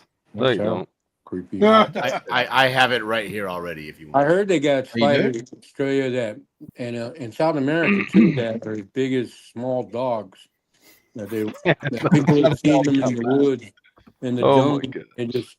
They're like, sounds like the spider you're describing, really, but they got spiders. I mean, I wouldn't say a small dog, but definitely as big as your hand or bigger. Yeah, that's still big enough for me. Too big, really, but it's cool. So you're saying I'm gonna need a big old boot? No, you're not gonna run into this thing just, in in your daily life. I think it lives out in the desert somewhere. I don't know actually, but you will run into redbacks here, and they're the one. And you know, like in Sydney, they have bad spiders, but nowhere else. We get the brown recluse here. I knew a guy who got bit by one. Yeah, that's horrible. And my mom got bit by one of those on her cheek. Black widows. Yeah, so the redback is a black widow on steroids. Yeah. Good grief. Yeah. So if I work for the phone company down here, if you open up the phone box or the fiber box, then you have to watch for them. Yeah. And the good thing is they have very distinct webs, so you can always sort of see where they might be around. And it's just we got a safety thing every year about what spiders to watch out for. Yeah, you just it's common sense. Okay, you go into a dark shed or whatever, just don't stick your hand underneath a shelf like without looking, you know? Right. It's just common sense. They tell you to watch out for black widows, Marcus? Is somebody going to share this image I'm sharing of this? They did. barking spider? No. Share it. No. Change your life. It's shiny. Close your eyes, Duck. It's ridiculous. I didn't care about going under anybody's house, though. I'm actually not a wimp. Where'd Don go? Yeah, I one time I just put I left my shoes on outside because they were full of mud, and then I put my shoe on the next day, and then when I took it out, I had a dead spider on my sock, and I was like, I probably should shake my shoes out before I put my foot. Yeah, absolutely. Yeah. Yeah, I used to Try to go under a house and in an attic. That was my. Alex says it's giant spiders out of pipe cleaners and scared the shit out of my friends in the army. Alex says it's untenable to live anywhere where you have to look where you're shoving your hand. I mean, I would think that's a normal thing, eh? Yeah, I live in the high desert area, and we got to watch out for rattlesnakes and scorpions. And where are you at, Dylan? I'm in the Hrupa Valley area, the desert area of California. My son's in Davis.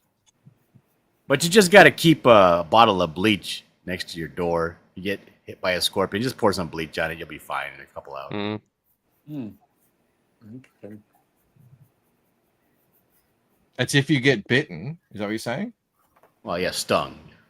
Stung, yeah. I heard that if you get bit by a poisonous snake, a rattlesnake, or something incredibly poisonous, including spider bites, that you can use a taser and shock yourself right on that bite, and it'll completely like make the poison, non-poisonous. Like inert? It helps with the vibrations. That causes the poison to become inert. That sounds like my ex-girlfriend or something. Hey, Michael, I got a question for you. So, does the word "lucent" derive from Lucifer, bringing back to the witchcraft and the demonic thing you're trying to put out into the world? I imagine the L-U-C. No, I think it's Latin for Lucifer. Well, yeah, Lucifer would be older than light Latin. bear. Lucifer means the light I'm just bear. messing with you, Bancroft. Latin, the verb lucere, shine. Loose. It's just a Latin word for shining. Right, Lucifer, the light. What's wrong with you? You want to get Lucifer is sued? the light. Well, the Lucifer fire. is the morning star. That is true. The morning star. Yeah. Well, there you go. That's what I'm We're trying just to saying say. that the L-U-C. You're doing the devil's I was work actually there.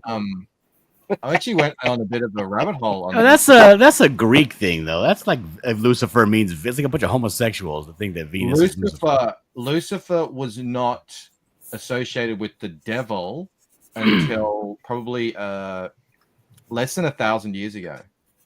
He was actually just called the morning star, and it was sort of like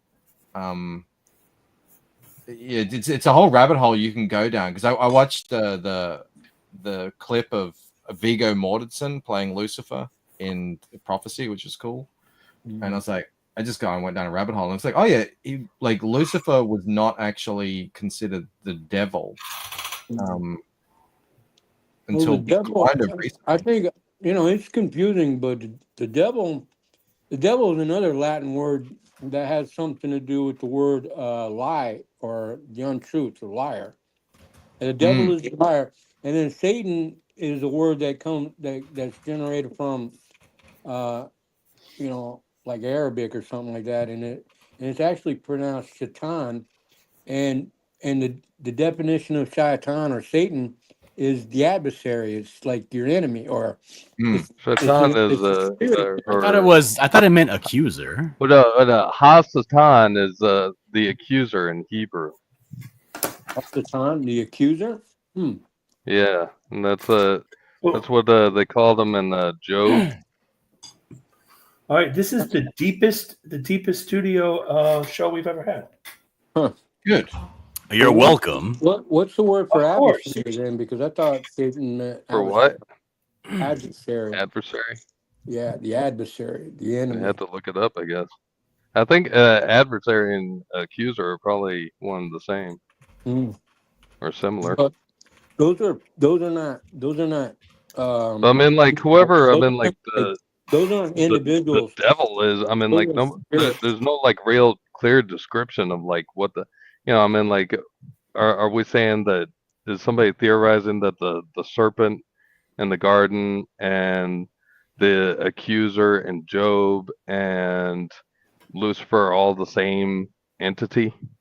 All right. According to the Hebrew dictionary, the generic noun meaning for Satan or Satan is accuser or adversary.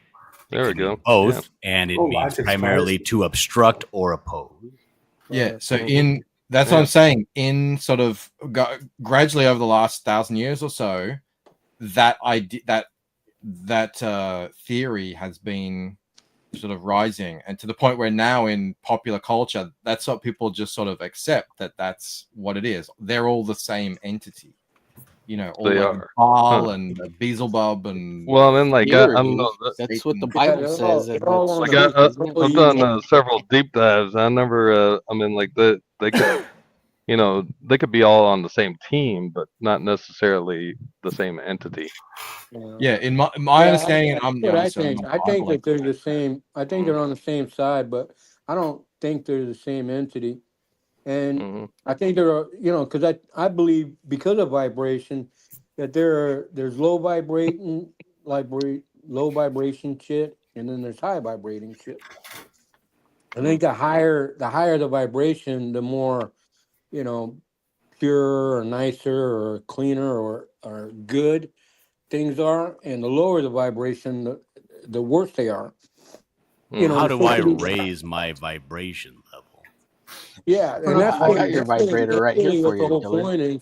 Your wife will tell you when you're doing it right, Dylan. Don't worry. Yeah. If you vibrate at a higher level, one of these days I'll get it right. Things tend to go good. No, you won't. Things are better. High vibration, things are better. Thank you, Helder Post. Roy, finally. Does anybody want to show their artwork or what? Yeah, I'll show what I've been doing. I mean, I already showed you that dumb face I'm working on. Right, yeah, it's right. I don't know if you'll be able to actually. I've got to share it. It's all digital, so I don't know if you'll actually be able to see it because it's kind of light. But if you gotta wait for Don to come back, he's doing something. Oh, I didn't know Don was gone because I was looking down, actually working. Unlike Don, you didn't recognize Don was gone. No. I already called him names. Anybody? I already called him names on this stream. I assume he's not talking to me.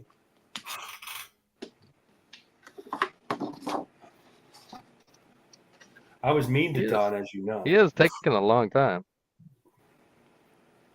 Not enough fiber in his diet. Wow, that's nice. That's really cool. Not enough fiber. Hey. That looks good, John. Hey. Nice job. Does she do magic then? What is that? Is she actually doing magic in your drawing?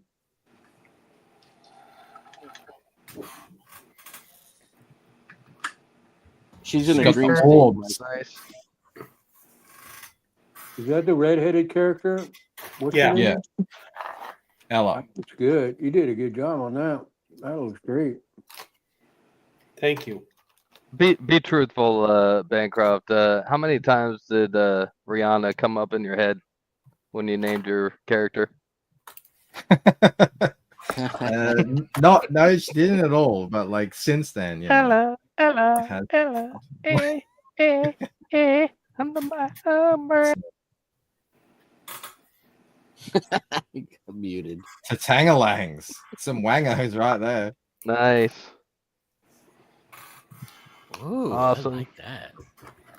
Yeah, mine's not coming out so good, but Digging it. I've just been fapping around with like pencils, doing nothing. Ugh. You can't even. That sounds Lucy, disgusting. can I And for your double that up eyesight. so you can actually see something? There you go. He's So gonna I go wanted to blind. have. I've had an idea for a trading card where he's like doing his thing, and then it's all going to be like shattered glass, and then it's going to be like his shadow behind it. But I'm just sort of figuring out. I want to do that, and it's that looks cool. That's That is good. looking really cool. That's looking good. Interesting. I'll keep it shared so you can bring it up later. I might start the inking, so I'd actually have something to show.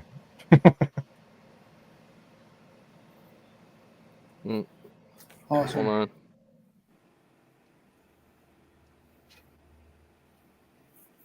Ooh, Very nice. Oh, I love very that. That's really pretty. nice. I do love a good over the shoulder look. It's a Awesome. classic pose. Nice. Looking good. I hate you. Looks good, Doug. Oh wow, Alex VRB. Bancroft is a professional level fapper. Do you take that? Oh my goodness. No comment. That's Hey, we a got very the artist sweet himself in the chat. What's up, Rod? Everyone's drawing Lucent stuff, Lucent characters. because the Lucent is great. Thank you. You're welcome. It's the next And hot we- IP. And we're having a deep and meaningful discussion. Yeah, and I'd like to continue with this discussion, but I gotta cut out early. I apologize, Michael. Serious? Yeah, No worries.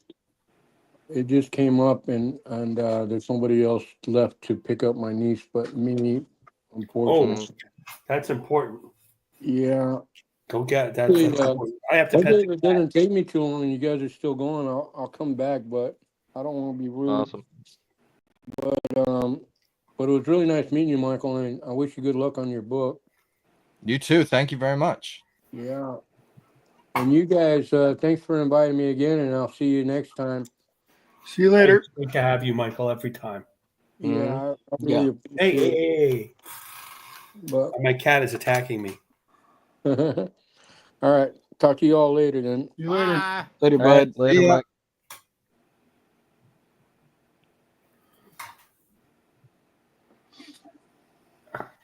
Dude, I did an interview. Jonas?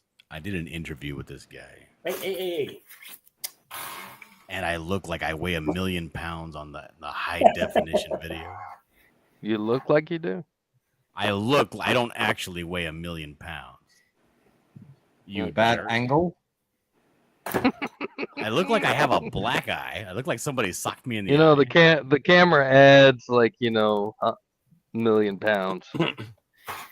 It At must. least 900. I was probably a little bit heavier than I am now when I first started. And then in the middle of COVID, I got heaviest I've ever been. It's COVID's fault. Yeah. And since then, I'm down like 18 kilos or something, which is How tall are you? 180 centimeters, which is I think 5'11". You're 5'11".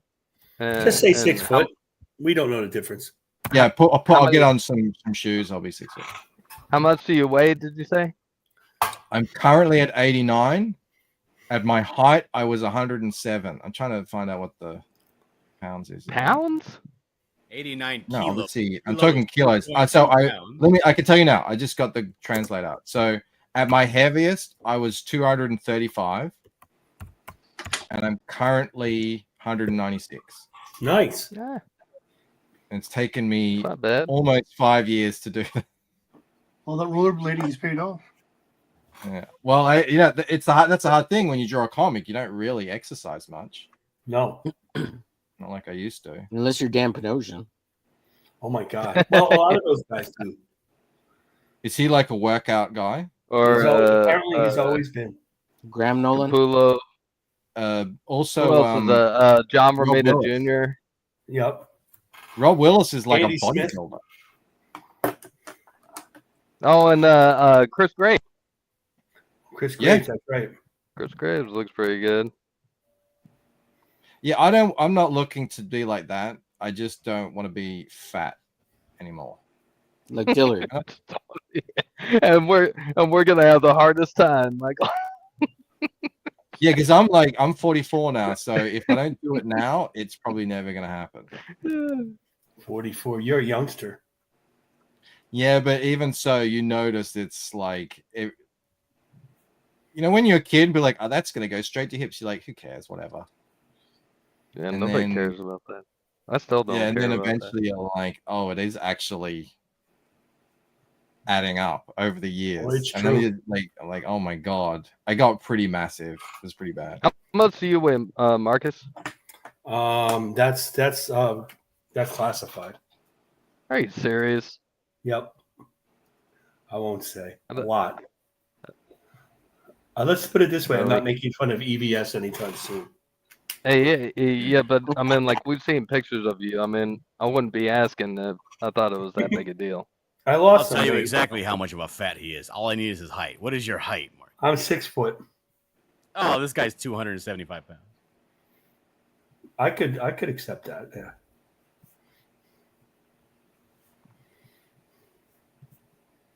Now that everything's Yeah, really I'm, quiet. Easy peasy. No, I just went recently last weekend to Universal Studios with my kids, and they have these Florida or areas. California? You couldn't ride any of the rides. No, that's the thing. When last time I went a couple of years ago, I couldn't get on like 4 or 5 of the rides because I was too fat. And I went and sat in all. You know, Wow. they have these little seats on the side where you can test to see if you would fit in the ride. So you don't have Uh-huh. to waste your time waiting in line. You can test to see if you'll fit. I in the ride. didn't even realize that. Uh-oh. Anyway, Hello? I was able to fit in every single test seat, so I'm like, I'm Oh, ready. that's great. Congratulations. You're not a fat ass. I mean, Good I'm job. still fat, but I can actually enjoy these rides. Not fat, you're big boned. Well, that too. Well, I'm working on it. I lost like 15 pounds. So Nice. Hey, congratulations. Yeah. I lost 15 What color pounds are, of muscle in Ella's my eyes? chest. I look like oh my god, I look like a Mr. Burns in my chest area. Are you doing actual colors? No, I was just wondering. So she actually, I mean, if you want to, she does actually have a childhood injury on one of her Okay. eyes, which makes it darker. Her left eye. So that's but put a her big natural old eye color is scar? green. I'll put a big old scar like Cable. Not like that. It's like a pupil thing. that's an in joke, Mike. Make like a shining star on one side. But she's she's a redhead with green eyes. Classic. Very nice. Gotcha. Is that eyeball I was injury saying what for gives the, her the ability to go lucent? No, but it definitely has a lot to do with the story, and it's a slow building side mystery. Everybody can tell who the actual writer is now. But Duck, you keep cutting in and out. We don't hear everything you say. Serious? Yeah. Yes, sir.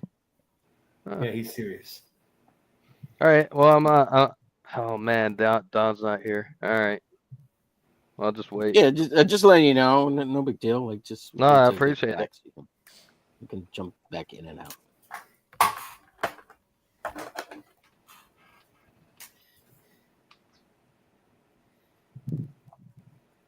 We feel rudderless. What's going on? We have to. He's cooking dinner. He went to go get a pizza pie. behind the Mama Donna. It's like such a different style of stream than I do, you know, where it's just kind of like hanging out and stuff. I used to do these sorts of streams as well, but I just found it was so draining. At the end of it, I would be dead. You know? As a matter of fact, I was talking to Dan Finosian about that. I go, wow. And, you know, we drew at the end of that stream. I was wiped out, I told him. And he said, yeah, that I was, he even though he's in great shape, he felt the same. And he's not in a rush to do another one till like for a little while, for a couple months. But he used to do them every week. So it's not having to do I'm with sitting Dawn here every dropping week. comedy gold and nobody's picking up where I'm leaving off, so it just leaves it dead. I'm like, oh man. You see? Do you hear it? There it is, the silence. Deathly silence. So we're doing the update. We're at the Lucents at 205 backers at $10,775.30. Actually, let me do a. I gotta sync my refresh thing here. Yeah, you sync your thing, Michael. Let me sync it. Sync it. Sync it up. Tune into your frequency, your vibration.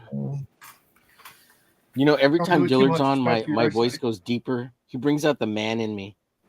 It's actually at 207 backers and less than 200 away from 11,000. Oh, congrats, man. That's awesome. Thank you. And thank you to everyone who's backed. That's crazy. So, go ahead, sir. I was just going to say on the stream, I think that like while we've been live, it's like 8 backers or something. That's awesome. I think it's one of our You're getting the Don Dump after all. The Don Dump. Yeah. The big Don Dump. The Don Whack. Like and subscribe. One of Don's legendary dumps. Yep. Say again, Dillard. I got to get on this show to promote my book. Shit, this guy's getting all kinds of. Didn't the Mighty Golden Patriot read 100K today or something? Yes. Congratulations. Awesome. Congratulations. Yeah, I did. Yeah. A couple of hours ago. Yeah. Great. Hell yeah. Fantastic. Thank you, by the way. So I was going to ask you about that, Dillard. What was it like to do that many pages? It's a lot of pages, right? Nah, it's not too many pages. It's just fine. I was just wondering. What's the page count that you did, Dillard? 58 pages. Oh, okay. I thought it was like 72 pages for some reason. No, there might be 72 pages of content, but of actual story, there's 58. Right. I did 100 on Pain of Death, and let me tell you, it's a fucking nightmare. Yeah, that's wondering because I don't do long stories. Yeah, it is. It is a nightmare. Like you're working on page 70, and you're like, I got a whole fucking comic book left to go. Yeah. Like. Oh yeah. Yeah, I recently finished a couple of books that I've been working on, and since last October, I've finished 50 pages. In between working a regular job, and I suddenly realized just how much that looks like, because you just think, oh man, I just got to knock out the next page, and I don't think about it. All of a sudden, you get done, you get a stack of Bristol board like almost 2 inches thick, and you're like, holy crap. Yeah. Right. Oh, I would like to give a shout out to my buddy Nick Garber, who just released Phantom Hawk 2 over on Fund My Comic. If you get a chance, check out Nick Garber's Phantom Hawk. He's a friend of the show, so I know it's all about Bancroft tonight and Dillard. So, but just a little shout out to Nick Garber. All right, guys, I gotta get out of here. I'm being summoned into a back room to discuss business. I'll see you guys later. Have fun. Right. Good luck, sir. See what you did, Omar. Serious. See you, Dillard. Scared him off. Yeah, well, it's about Bancroft, not about Dillard in the end. Exactly. Go back to Lucent. And if you only got money for one book, pick the Lucent over the Buckler. No, I'm just kidding. Split the difference. Wow, somehow. vicious. Get both books. Get both books if you can. You knew it would get so vicious over here. We did. Yeah. That's funny. You know, Marcus, I used to get that fatigue that you're talking about with doing that? the stream, but I don't anymore. And Michael, like, as at some point, well, you stopped doing them, but was there some point where it became like a little bit of a high, like doing these kind of streams? I know I get a buzz from doing them after a while. Yeah, no, it's fun. Like it was always fun. I always find though that the more people get involved, it would just sort of it increased the chance of drama, and I was just like, that always wore me out. Oh yeah. So I didn't miss that part of it, but I did used to have a lot of fun. You get a whole bunch of people on. It's a bit of a party atmosphere. Well, yeah, I get... just remember it really ate into my production time, and I was like, I had to make a choice, and I was like, I gotta choose, you know, actually drawing. Well, you got to go on with a bunch of guys who are guys and not women, and they'll avoid the drama. Well, no yeah, drama. you say that, and Yeah. you say that. No. Even like see people add me to DM groups and stuff, and they've been super chill and fun and cool, but over the years, eventually they can turn sour, and it doesn't matter. In my experience, it hasn't mattered how cool the guys are. You know, it's like it always something Just happens. And Always I just figure it's somebody- like this is human nature. It's like, you know, eventually Somebody gets their Eventually, it all falls apart. That's right. Yeah, nothing is always going to be nothing always stays the same. That's right. Oh, Don's back. Hi, Yeah, Don. like the show. We're gonna start a new show with Dan Panosian and Michael and Marcus, called The Extreme Show on Saturday nights. The at, Extremities. 7 p.m. Eastern. I'm a huge fan of Dan. We follow each other on Twitter, which is awesome. I didn't know that. Like I knew I was following him. I didn't know he was following me. Oh wow. I'm I really, really am a big fan of his art. So I He's a big fan of you too, Bancroft. I don't know if he actually knows who I am. Like, you know, you follow someone because you like their art or whatever. It's a great feeling when someone you we talked over dinner the other night. Oh, you did? Oh, cool. Yeah, he's a big fan of you. Shut up about me. Hey, do you want me to one up Don again? Yeah. Okay, I had dinner with Mike Barron. Okay. Now that I would love. That would be awesome. Yeah, he was cool. We talked about music and stuff. Mm-hmm. Yeah, he's a bit of a like I watch his videos quite a bit, and like he's just like a real wealth of knowledge on a whole bunch of stuff. Yeah, he does. It's very you know, not many people are like that at the moment. It's Yeah. like you just tap Like them for James. Still nothing from James, guys, by the way. No. Oh well. You want me to text him? I can text him. Oh, I got his number too, but you can go ahead. You can text him. Find out what's going on. Hope he's okay. We hope. Yeah. It was so much better with that. Really? He's a Hey, grown is man. my, He doesn't have to tell us what he's doing. Is my Bang's mic some working hot now? Yeah. Yeah. Yes. All right, good. Yeah. I was just muting you because I got tired of hearing your yap. Was it you? No, it wasn't me. I wouldn't do that. okay. Talking. He muted Joe because he was stuffing his mouth. Well, I muted me, Mom. Wow. Not him. I said, Wow. Bam. Shots Bam. fired. He Kabam. likes you. I told you stop putting that Wrong. dildo in Who's your that? mouth, Don. The love's there, man. The love is there. The hate is real here on studio. We try to keep it real. It's real. So did you hear? Michael said everything's full of drama. Eventually, everything ends and changes. So the studio will eventually end and change. Oh, we've already changed it. We're already ending it. It's terrible. It's over. Oh shit! Well, yeah, look, not You just got a obviously. Twitter account, for God's sake. What are you talking Oh about? yeah, Jesus.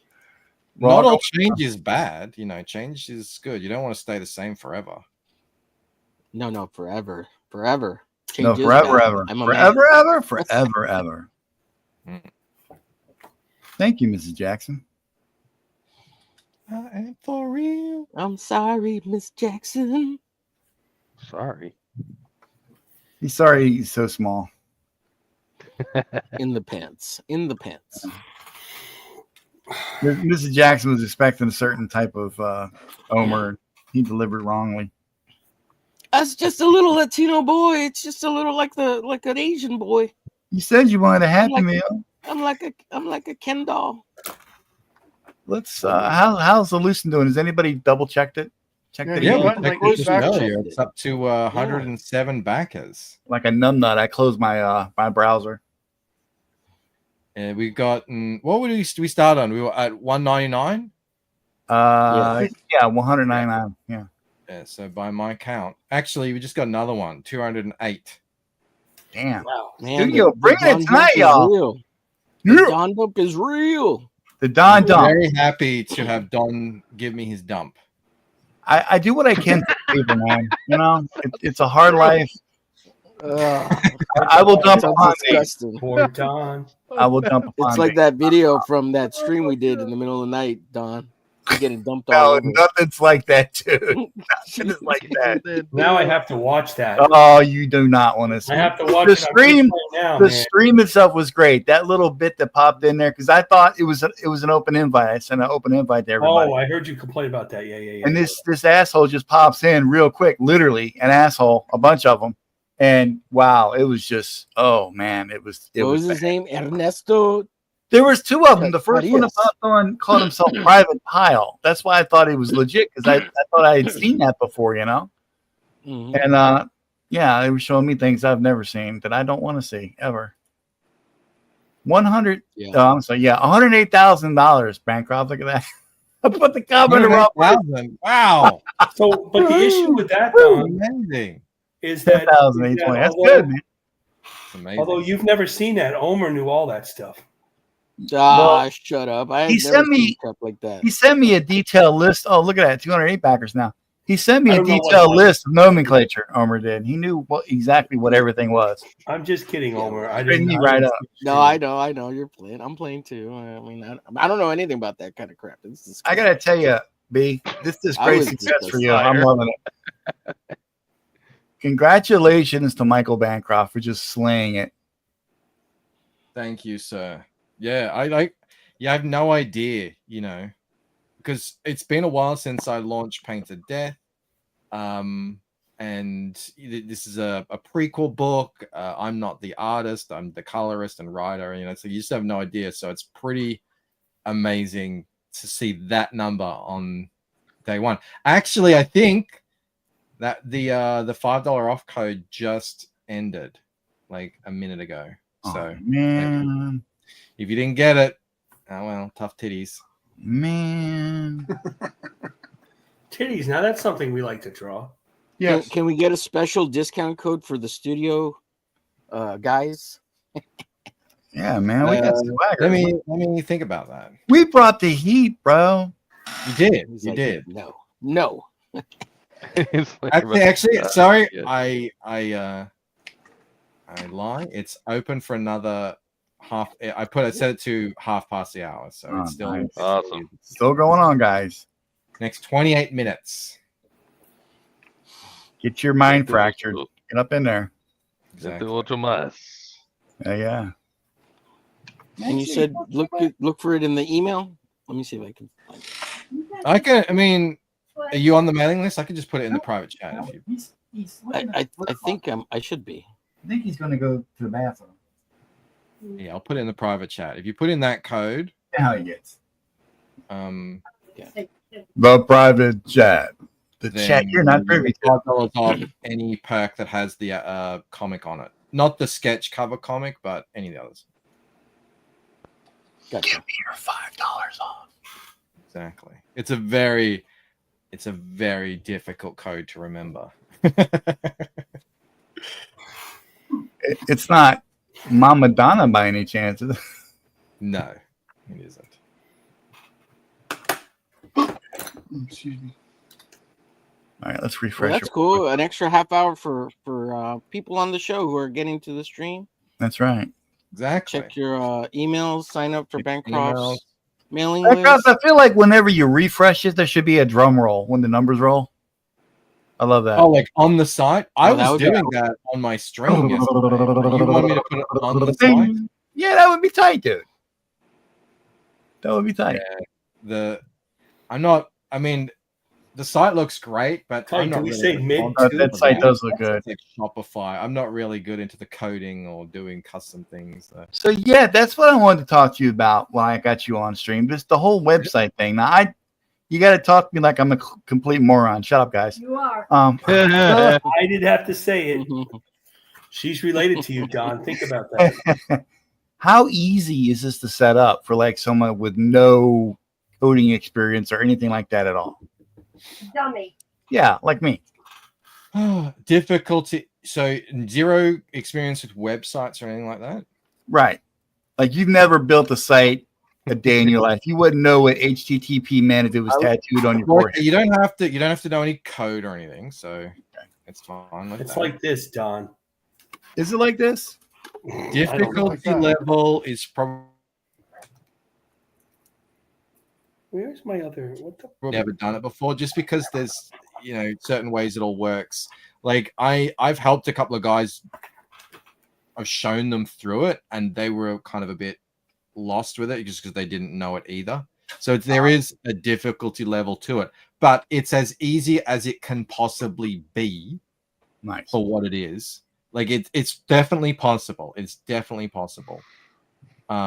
Just keep in mind though, like there are fees and things attached to it. There's regular kind of hosting fees, and especially if you use plugins and apps, that's going to be another fee as well and stuff.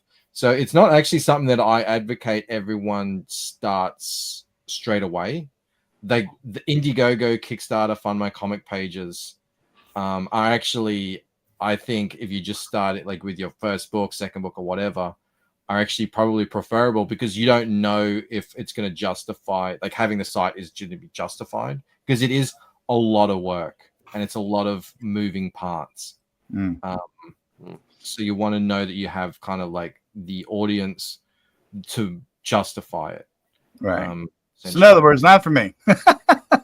Well, I always thought that Fund My Comic was good for people who just start.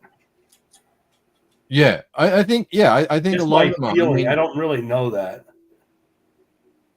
It's Well, I mean, they do everything for you. You just have to basically upload the content.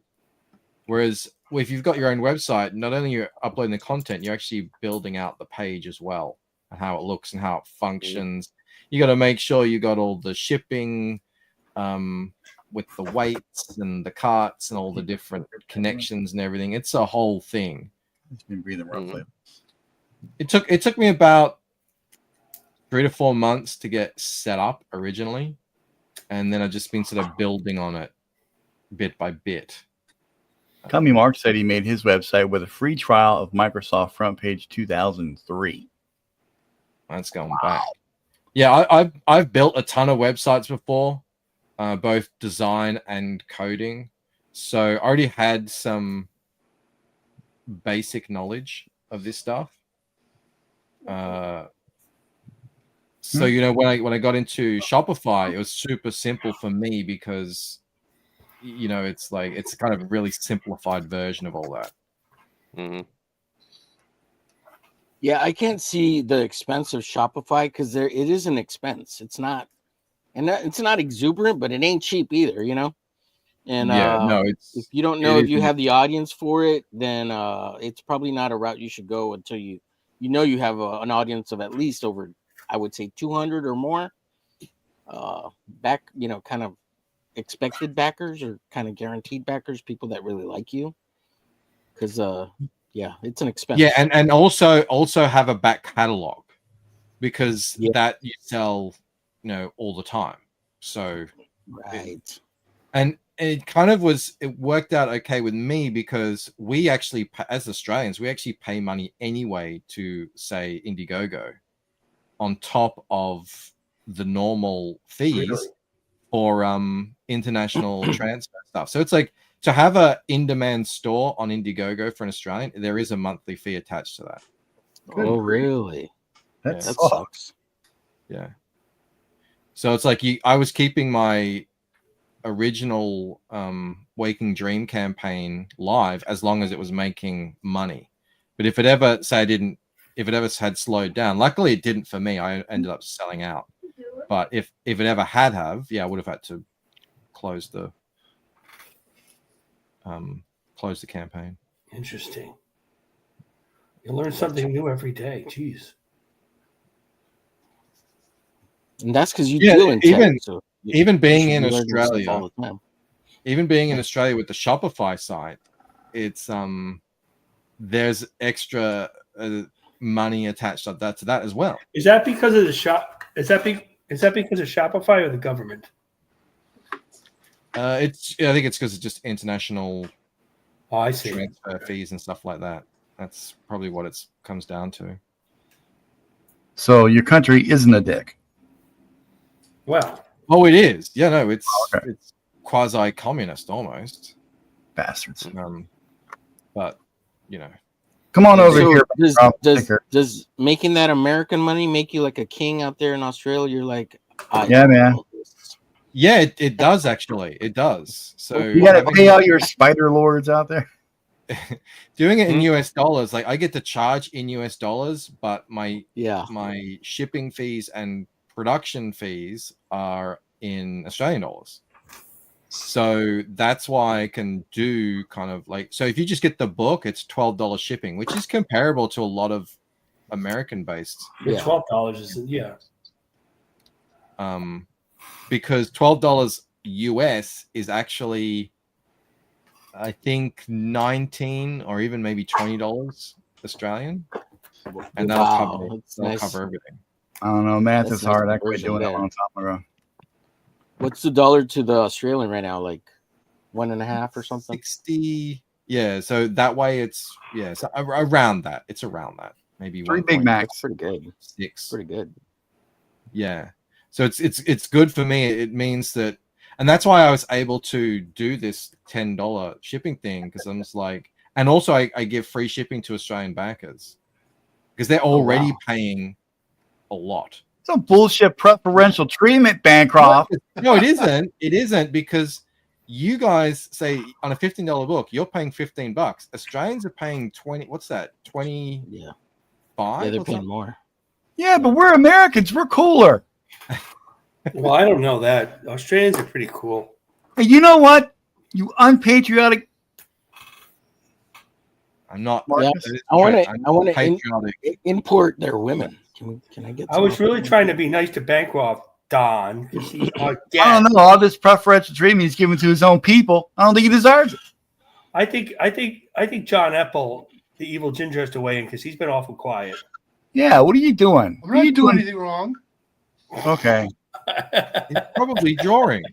Yeah, he's trying to be a good guy. He's trying not to draw zombies. Flesh eaters. No, Michael, the last few projects that I've had has all been like zombie horror. And I'm trying my best to get jobs outside of that so that I don't pigeonhole myself into only drawing zombie comics. Too late. I was telling these jokers that there's a 90s book that I'm working on my own. The first issue's done, and there's not one zombie in it. So they like to. I heard the second one is Zombies Kill Image, though. Well, we're all zombies do look like a lot of fun to draw, though, I have to say. Well, they are, but I just don't want to be pigeonholed as only being able to draw one thing. Dude, you're not not an actor. You don't have to worry about being pigeonholed. Okay, no one's going to say, "Oh, that's Apple." We just to do the zombies. Take whatever job. I never heard Charlie Adler complaining about drawing zombies all the time over on a Walking Dead. That's because he ain't got time to do anything but count that Walking Dead money. I know, right? I think that the first artist got more money than Tony. Yeah, what was that guy's name? Original artist on Walking Dead. Yeah, he got stiff, man. Yeah, hard. no, that guy, he sued to get the money.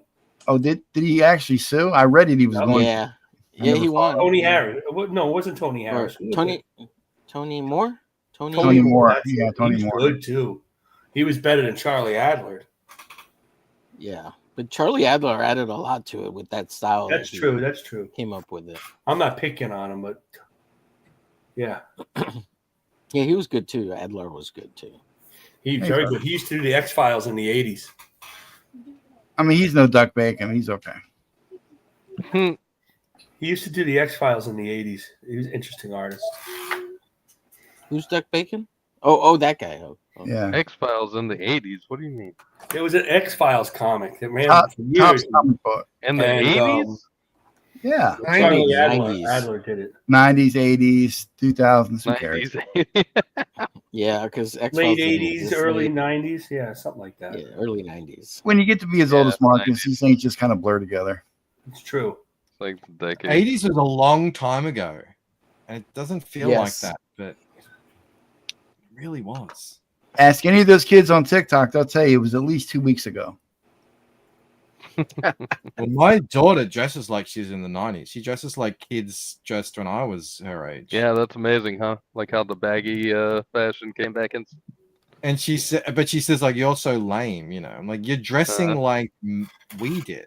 I'm waiting for parachute pants to come back, man. I'm waiting. I'm waiting for Jinko. No, they already did come back. You missed it. What? They're out again. They've moved. What we're saying there, they've already moved on to the 90s now. Man. Like 90s is retro. Yeah, I got I think it was Billie Eilish actually that started making that baggy stuff more popular again to the girls. Billie Eilish? Yeah, probably. Billy Lilish? I don't know. She's depressed. Hang on, guys. I'll be back. Again? Hey, got a life, dude. Sorry. Dang, Well, man. I like when he leaves. Knock our stuff. That is a good point. We're much nicer to the guest when he leaves, as a matter of fact. Yeah. That's true. Shoot. So about the Okay, drama. Michael, I'm looking at the site. What's the best package to get? So I get everything, but no variant covers. I just want the main comic or comics and the prequel. The main comics and what? Sorry. And the recent one, the prequel. Is it the 3-book bundle? Is that the? Yep, that's the. If you want absolutely everything, so the 3-book bundle is the best because you get a good discount on that. And then I would also suggest getting the Ashcan because that's got an additional 11 pages of extra little one-off mini stories in it based on each character, and it does give a lot of story kind of lore stuff away with it as well. So it does add a lot, and that's an extra $5, I think. So that's probably your best. That's then you're all caught up on every story element that I've released so far. So I have another question for you. How was it like after drawing all that, the Lucent previously? How was it like to give it up to have somebody else draw it? It was fun. It was. Well, I know. Like, yeah, you kind of like. He's a great artist, so that makes it easy, right? He is, yeah. And I wouldn't have done it if I didn't think he could pull it off in the way that I wanted to, because I saw him do some other comics, and I was like, yeah, that's exactly what I'm looking for this one. But it's it's interesting because I've been doing it in the style where I just send text script mostly, some reference stuff occasionally, but it's mostly up to him. And that's the kind of interesting part because I have a vision of it in my head, what it was looking like. And then obviously, his vision is going to be different. But then his vision becomes my vision over time, because that's what I see. So it's interesting. It's been fun. It's been a long learning kind of experience for me. And, but yeah, I want to do it again too, because I've got other ones to tell. But I am also looking forward to getting back into, doing my own pages as well. Sure. Interesting. That seems to be a thing where the creators now are getting their other prequel books or side books by somebody else. Yeah. Been going on a lot lately. Yeah, it's just I think it's a clever way to get more stuff out there. Shane was doing it, and yep. So and, Shane, Graham Rinny, Nolan. yeah, a bunch of people. I think it's just a really, if you can afford to do it, I think it's a good solution to, you know, these books obviously take a long time to make, especially like with me, I'm the bottleneck on my story because I'm doing everything. Well, the drawing takes forever for everybody. I mean, that's the longest. Why are things late? Well, the drawing. You know, drawing a comic isn't easy. Even yeah, if I did a tweet about that the other day. It's like the big guys have got a production, like a assembly line going. And the thing about the assembly line is you start the machine and you just let it run. And if someone is on a task, you don't bother them. And any artist will tell you, you get in that zone, you get in that drawing zone where you're just not thinking about anything else. You're just in that state of mind. You're like firing on all cylinders. If you have to stop that and do something else, you can't just go back to that. It's not like you can just restart at the engine back at 100%. It doesn't work like, at least not for me, not for most people I talk to. So doing it all yourself, the promotion, the marketing, if you got a website or you're doing the colors, you're doing whatever else, blah, blah, blah. Like, it's a lot of stopping and starting, and it just takes a long time. Hey, you guys are fast. I'm so slow. I haven't been drawing much. I didn't think I was fast lately, but being on this show has made me faster. Yeah, that isn't. Pages are harder. Marcus is the fastest. Being fast is like a skill that you develop. I'm not really fast at doing comics, but I can do some of these things pretty quickly. You're extreme. Derek wants to know how he can get the ash can without the shipping. If you don't mind, if you get it with the shipping, I can reimburse you straight away. Yeah. I suppose I could, if you don't want to do that, I could make you a one-off code for just that ash can. But if you don't mind paying the shipping, then I reimburse. I don't know if there's fees attached to it, but some make the code the studio rocks. Well, I don't want to say it out loud what it will be, because then other people will use it. Don't make the code the studio. I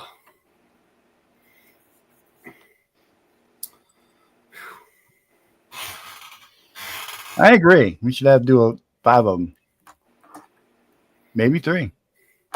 Also, using brush pens has made me faster. Yeah? And that's usually what I use to fill in my large areas of black. That's what she said. So what is this shipping code thing? So I got the ash can, I got the $5 discount, and the 3 books. That's Okay. good, right? I got it all. That's all I need, right? Yeah. Do you need help? Yeah, come on up. The camera's I was just talking with Derek in the chat because he's already backed and he wanted to back again. Oh, he I doesn't see. get Gotcha. done with shipping again. making us look bad, Derek. Only back one at a time. So yeah, Keep I backing, usually do. Derek. If people overpay on shipping for whatever reason and I notice it, I will try and reimburse them. Nice. And that's the cool thing about having your own website. You can do that really easily. Omer, where you at? Dale likes the shadow on that hand. Yeah, I'm working on it. I know. Yeah, sure. I don't know if anyone has ever. I know they have. Sorry, I did a fan art contest, but very few people take on Isham. Well, I wanted to draw the chick originally, but everybody else is drawing her. yeah, everybody else was. So I thought I'd try something. Well, I started this a while ago. I wanted to get it done. I was thinking about that Isham, but this, what comes to mind and what see as I start to look at different poses that I'm going to do. I might look at it in the middle of the day, while I'm doing something else. Since it's a Saturday, I'm not working.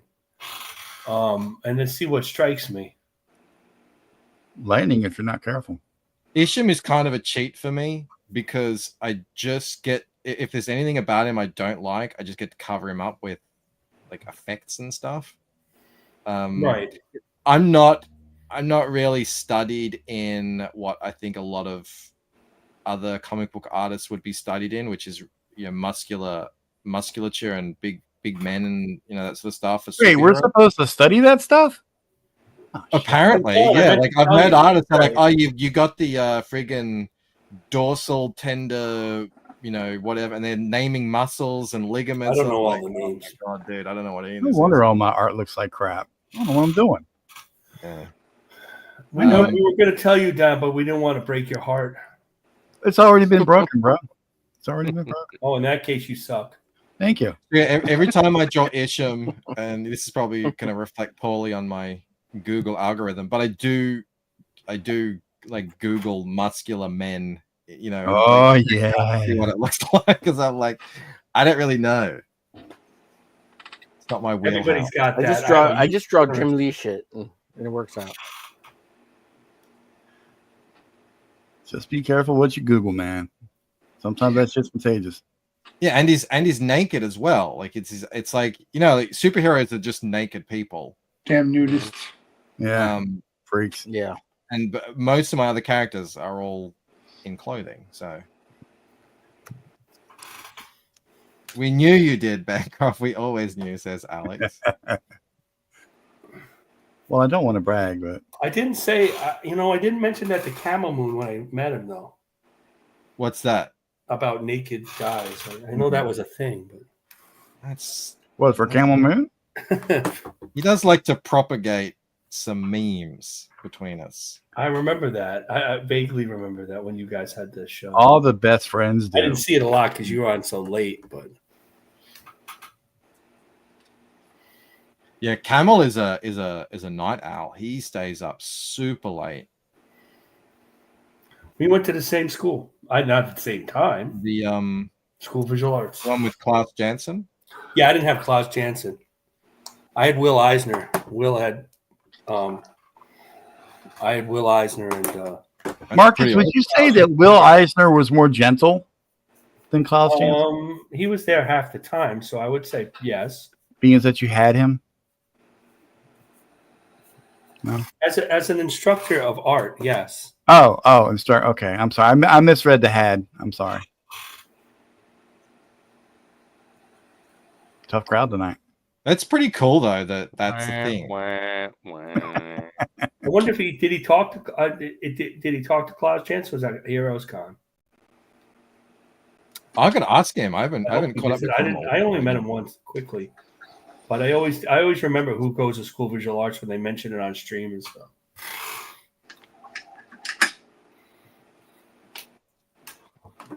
Even if they're way after me.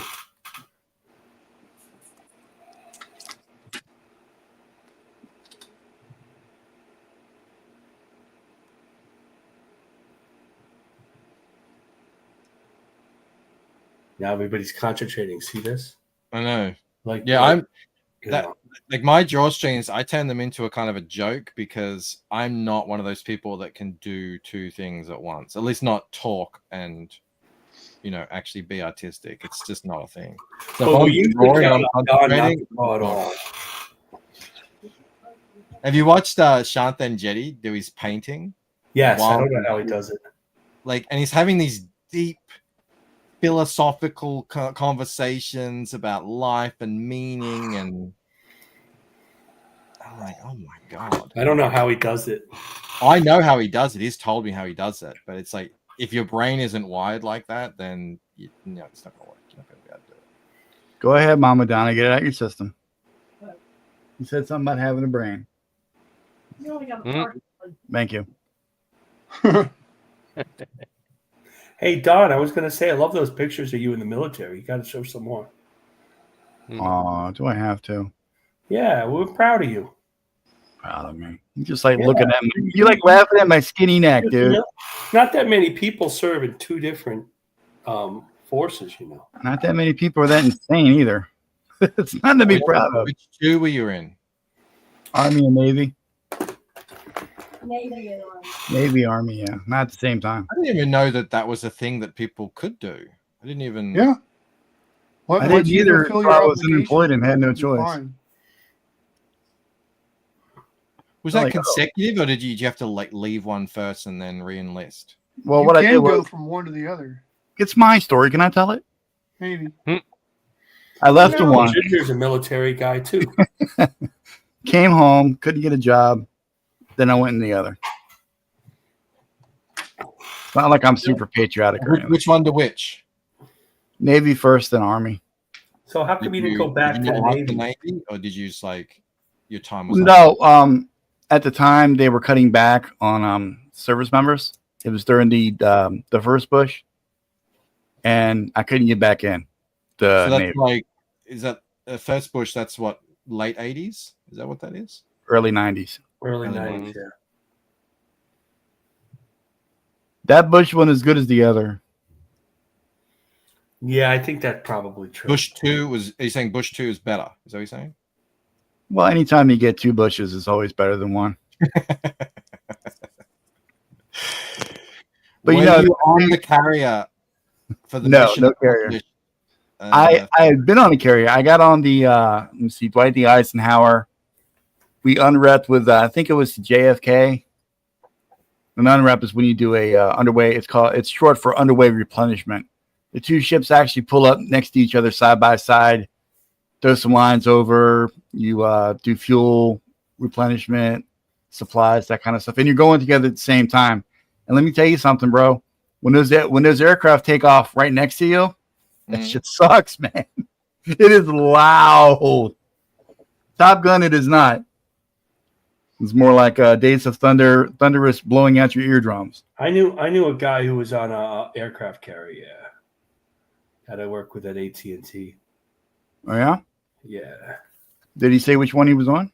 I forget now. It's been a long time. He told some wacky stories, though. You guys are crazy. Yeah, we tend to be. You kind of have to be crazy. Maybe particularly lonely, so. Well, I mean, you got to be 3/4 unhinged to just even think about doing that stuff. How about those guys? What about the Navy or the Army? Who, me? Yeah. Yeah, I was in both. Yeah, but did you prefer one over the other, or they basically? That's a good question. I preferred the Navy. Did you? Yeah. Oh, traveling. Is it a whole different culture, or is it? Oh yeah, totally. Yeah. I mean, the military mindset is basically the same no matter where you go, except the Marines are way into it. Like John would know. It's their life. Yeah. They're hardcore, but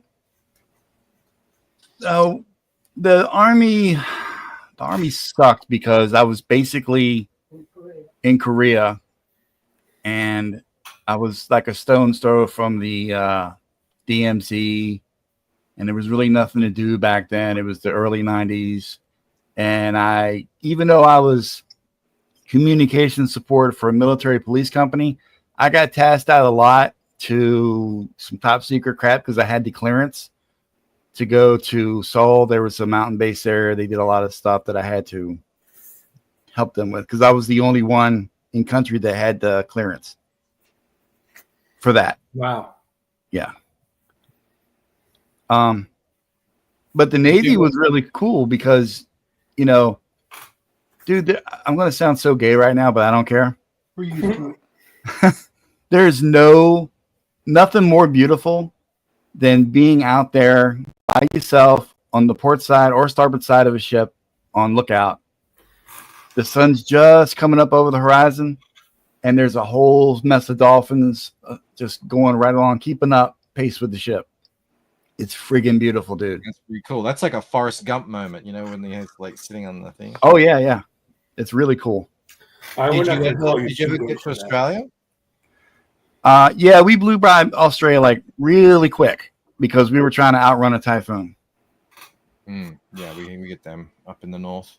That's because there's actually we have a pretty substantial base somewhere, I think up in the north. Back when in World War II, the Japanese bombed Darwin, and yeah, and then when they were doing the Pacific campaign, obviously the home base for the U.S. Army or whoever they were, Marines, was in Australia, and yeah, they stayed there pretty much the whole time. I don't know how many are here. I think it's a lot. I think there's like maybe thousands of personnel here at some base. Oh yeah, yeah. It's all kind of a bit. No one really talks about it, but you know, there's like China is obviously the big player in this region. Oh yeah. So, not that Australia would be particularly easy to invade traditionally. They just do it economically. Well, China's been flexing their muscle quite a bit lately. Oh yeah. All through the you know, the what is it? South China Sea, whatever. Yeah, South China Sea, Taiwan. They really want to get Taiwan back. Well, they consider it theirs anyway. It's really not. But they consider it theirs. They want to make it official. It's bad enough that we had to give them. Well, we didn't, but the Brits had to give them Hong Kong back in '99. Yeah, I wish that never happened. Well, it was part of the Boxer Rebellion Treaty. Yeah, I know. But... You didn't know. I just told you. Do you have the sun never sets on the English soil? Remember that? English Empire, the biggest in the world. All roads lead to England. Soil. That's what they said. Do you have a favorite American military leader? But now that's Eisenhower. Shit. What was his name? Powell. Colin Powell. Lincoln. I can't remember the guy that was in charge when I was over there. Schwarzkopf? No, not Schwarzkopf. Well, he was over there, yeah, but he wasn't my commander. Well, I guess it was my direct commander. Does he remember you? I doubt if I made any kind of impression. Mel Gibson is my favorite. Yeah, he was pretty stirring. He is actually American. A lot of people think Mel Gibson is Australian. Yep, he's from Portchester. He's from Peekskill, New York. He lived here long enough to get a pretty good Australian accent, but then he went back over. He was in Peekskill, New York. That's about upstate New York, middle of New York. So this is like family from 12 years Australia old. or what? No, I think he just moved here for 10 years. I think his dad had to move here. Yeah, they're Why is American. Work, who knows? Oh.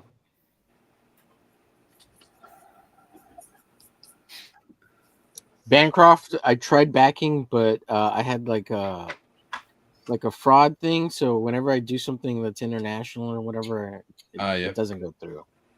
So I'm the same actually. I had my credit card stolen so many times I had to turn off international orders from my bank. That happens to my wife too. Yeah. They take Germany's. I can't believe y'all buying Omer's bullshit. He's just saving money for his OnlyFans subscriptions.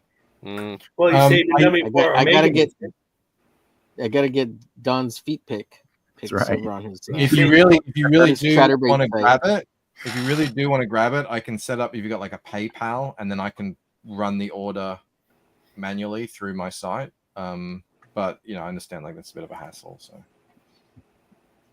yeah, I'll get it. I'll figure it out. I understand if you didn't really want it. It's okay. I thought you were saving money for Omega mission. Yeah, man. What's wrong with you? There's actually a ton of books I would be meaning to back, and I just haven't because I got to go through the bank. It's okay, Michael. Omega mission's not out yet. Yeah, sorry.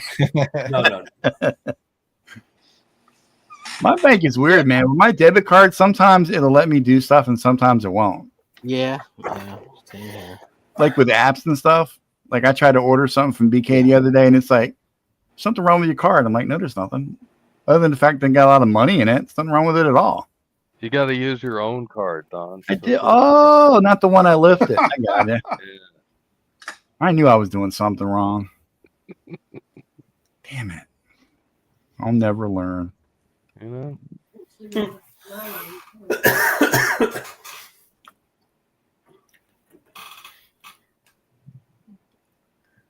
Yeah, Derek said he had the same thing. He had to call his bank. Yeah, my bank's closed right now, so I can't. And I did get a text, and I said yes, let me do it, because I got that security fraud thing. But I tried it 3 more times, and it still didn't work. So I'm just like, what the flip? Yeah, I'll that's get it like sorted out. that's why I don't understand how they can keep getting into my card, because I have all that stuff in encryptions and all authenticators and everything, and it keeps happening. I'm like, what do I do? And they're like, oh well, if you just turn off internet, usage, then yeah, they won't be able to do it. I'm like, oh, that's great. It's not like everything is on the internet, now. Right. Yeah, that would just be crazy. It's happened 4 or 5 times, and it's super annoying because you can't use it for a week or so until you get a gotta new wait one. like 10 business days. It's annoying. And they're like, no, I didn't spend $2.5 grand on some bullshit site. No, that wasn't me. Well, sometimes what they'll do is they'll hold those funds. They'll pull it out every time you tried, but it won't go through, and then you still got to wait like 5 to 7 days to get access back to those funds. So I'm just that's exactly what happens. Yeah, there's like a 5 business day pending period, and that's how they get the money back, because that doesn't actually go through. I do wonder if the scammers actually get goods though in that time. I guess they would. Yeah. Someone's So I'm just like, oh man, if I backed it 3 times, is that the $78? Is it like, oh, it's gonna be on pending now? Not that I need the money to use it for anything else. I just wait. No big deal. Yeah, nobody really needs food or anything. Comics. We live on comics. Yeah. Hopes and dreams. I just live on water and oxygen. I'm okay. I just need that double page spread, baby. Give me my protein. Yeah, as long as I don't have to spin the book sideways. Too late.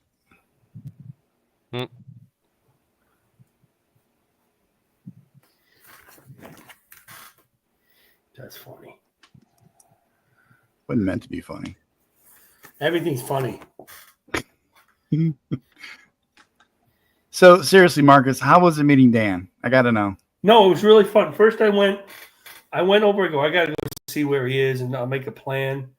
And he had a line. He had a bit of a line. Not always, but he had a bit of a line. So I'm not going to bother him now. I don't want to interrupt anybody. And then I just wasn't.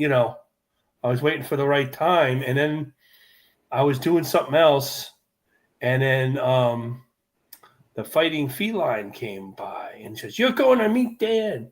We got to take a picture." Don told me we got to take a picture. So then we rushed over there and we took the picture. And he was like, "Hey, what's up? Just like, how are you doing?" I reminded him. Did he remember you? Yeah, he remembered me, but I double checked with that. That's so cool, dude. And yeah, the drawing. Yeah, I remember that. Did you make Wayshak? We took a couple of pictures, and then she put up that one that you guys saw. I was sucking in my stomach, by the way. So, and it was a lot of fun. I saw him later, like into bar, and said hi again quickly. Just hanging out with Jimmy Palmiotti. Yeah, those two are pals. They've been pals for a long time. And Bancroft asked, "Did you get to meet Wayshak, Marcus?" So what? Excuse me. Did you get to meet Wayshak? No, I did not. Who the hell's Wayshak? He's a German artist. He's pretty badass. I think it's Jonathan. I can't remember his first name. Hanging out with guys. I'm at the con hanging out with guys like Moromi. Did you swing by Shane Davis's table, Marcus? Yeah. I talked to Shane a lot actually about artwork. Cool. Shane's a nice guy. Yeah. Did you shake He's his really hand? Personable. Of course. Come on. That's all a big joke. I know. That's why I said it. It's a big joke. Yeah. The whole thing is very silly. The death grip. Did you give him the death grip? Well, Marcus? that is a true. It is a true dispute. They're not joking. It is a dispute between the two of them. Yes. Oh yeah. It's not good. I'll tell you that. But it's not just really a dispute about nothing, No, it's Seinfeld of disputes. Yeah, kind of. But one didn't like the other one for a long time. Ah. I can't really. I don't want to say more. No, so it's like me and Duck Bacon. I get it. Sorry. I'll tell you another time. I don't want to get into it, but some of us do know what happened and stuff and what's going on. So. Keep it on a private tip. Yeah. And I hang out a lot with Andy helps me get into the con, so I help him out, and I got to draw a drawing for Colossus for Vaughn Coleman sketchbook. They all do Vaughn Coleman sketchbook, and because it's Vaughn, they're all making jokes. I go, this guy likes the X-Men. Nobody drew this kid an X-Men? Jeez. So I drew Colossus, like one of the drawings I would do here. Marcus, you are a true gentleman, dude. I drew a really terrible Ella in one of his books once. I probably saw that. And Vaughn is something else. He's really a good kid. Oh yeah. He is so enthusiastic. It's like I'm the opposite of that. That tires me out. So I can only take 15 minutes, and then I just go like I gotta go. No, yeah. I can see. I understand. And I hung out with Death Metal Luke, Death Metal Hero. He's annoying, is what you're saying. Damn it, dude. He's a really great guy. Luke is super cool. We all come. You can all come together. Yeah, Phil Diaz, who was in our chat, was a really nice guy. Yeah, he was really nice. He gave me. I have zero problems with anybody. I mean, for real. Oh, I could show you some of the comics I got from people. I got a whole bunch of stuff here. If let me. Yeah, I got a quick question for you, Don and John Epple. Wasn't Nick supposed to swing by? I thought so. Well, I thought so too. I thought he said he would. Oh, hey, took the day off. Took the day off or whatever. How's it going, Butterscotch? Maybe also, just bring it up so maybe you can share his campaign, Don. Maybe if you he wanted and the to. missus are working out. Yeah. I'll throw it up in the show notes. The show nuts for the show show nuts. nuts. And get all the nuts up in your guts. Oh, now you're talking. So I got a bunch of books. I don't usually get a whole lot at these cons, but we can take a break. I just have to erase this, and I'll show you all the different books I got. Let's see the different books. If you want. Books. But there better not be anything lame in there, man. Even though we're promoting one book tonight, let's watch at least the others. Let's start out with this. So Smokey the Concat, I don't know if he's still here. He gave me these two books signed by Jim Shooter. Oh, damn. Wow. Nice. That's right. He's a great guy. That's good. Yeah. Good price tag, 75 So many cents. shooters I don't know what to do with. Valiant. I know you. I talked to him for 3 hours. I know you really like him. You're like me. Yeah. And so he gave me these books. Nice. You okay, Mom? Sketch cover of the people from Phil That's Diaz. lame. They put nothing on it. That's lame. That's my You did favorite that? book of Phil's. Yeah, Phil's just giving it to me, and I refused to take it. I gave him the money for it anyway because I said, you can't give me a free book that looks like this. Come on, look at that guy right there. Yeah, he's okay. Oh, Don Dahl. It's He's awesome okay. stuff. I haven't read all this stuff yet. I stopped by Project Gnosis. The Lucent is better. Well, I think so, but that I do really like the people. That guy, shit, what's his name? Paul really Fay. like the art. yeah, I've got a couple of his books. All works hard, man. He Oh works yeah, we hard. met him and his really wife. like He's it. a I great, really great like He's the art. guy. a non-stop. Get his book. That stuff. I like Paul a lot.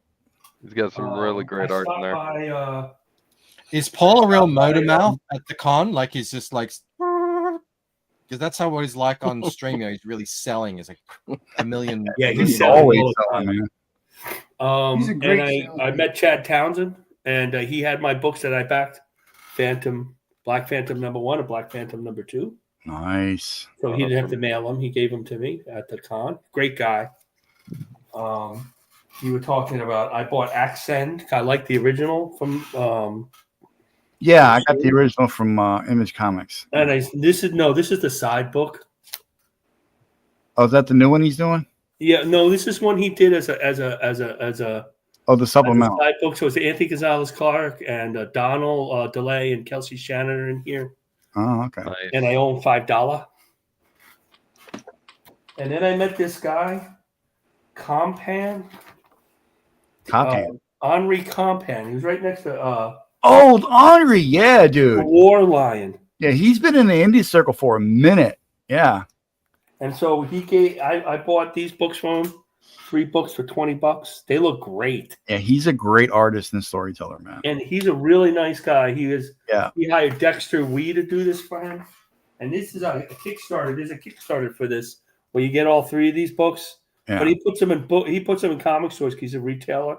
Or he's a reseller, he calls him. You should see, I think it was a medieval war epic or something he did a couple years back. I'm not entirely sure if I'm remembering it correctly. And then the artwork is on this. And I was like, oh my God, we always talked about artwork and stuff from all these crowdfund books. And this guy's doing stuff like this. He's doing stuff like this. No, dude, Henri's on a whole other level, dude. A whole other level. Really nice looking poke. And that's it. That's what I got. I usually don't buy anything at these cons. Well, last year I bought Rini's books. So this year I bought these. A good con. It was a fun con. I hate to think that all this controversy that's around the con is ruining the fact that it was really a fun con. I don't think it's a very little part of the con. The con is very, very big. I think it's just people doing what they do. You know? Yeah, I knew it was going to happen too. So, because I know both parties. Well, I know Dan pretty well. And I know both parties. And so does Moromi know both parties pretty well. And you're like, you can't stop them, and you're just kind of cringing. Are you really going to do that? Really? Yeah. He doesn't really want to shake. It's not about the shaking the hand. He's making fun of it. But it's just like, as I finally said, just next time they do a Heroes Con, put one on this side and one on this side. The place is huge. There's hundreds of artists.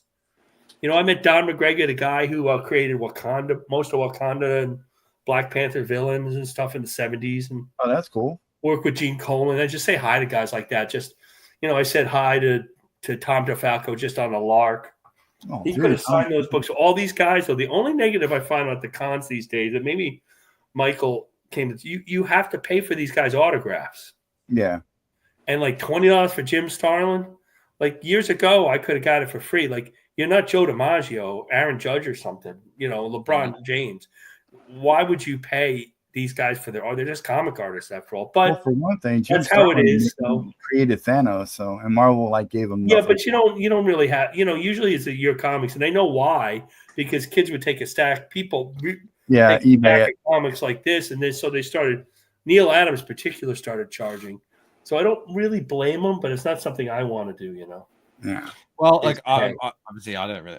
That's a whole different world, but there could be other things happening. Like, I don't know, but maybe there's, they have agents or something, and they. No, that's big. From every signature, and it's like it's just part of the deal. And when I published a book in the late in the 90s, nobody was like charging because it just wasn't one of those things. But having agents and getting you to these cons. These especially the older artists, that's how they make their money. Yeah, that's what I was thinking. Like you're kind of retired, but you're paying an agent, and it's just all part of the business. Like Michael Golden's really expensive. Did you just call me retarded? Yes, okay. Michael Golden's at the show, and he's very expensive. You buy like a print for like $20, and he's like, "Okay, another $30 for the autograph. Here you go." And you're like, "Wait, what?" Dude, was Walt Simonson there? He's been there. I don't think he was there this year. Fuck, I would love to meet Walt Simonson, man, and of course Art Adams. It sounds like there were some really big names at this thing, like huge. Art Adams was there. No idea. It's one of the. Was he there? Oh, yeah, Art Adams was there.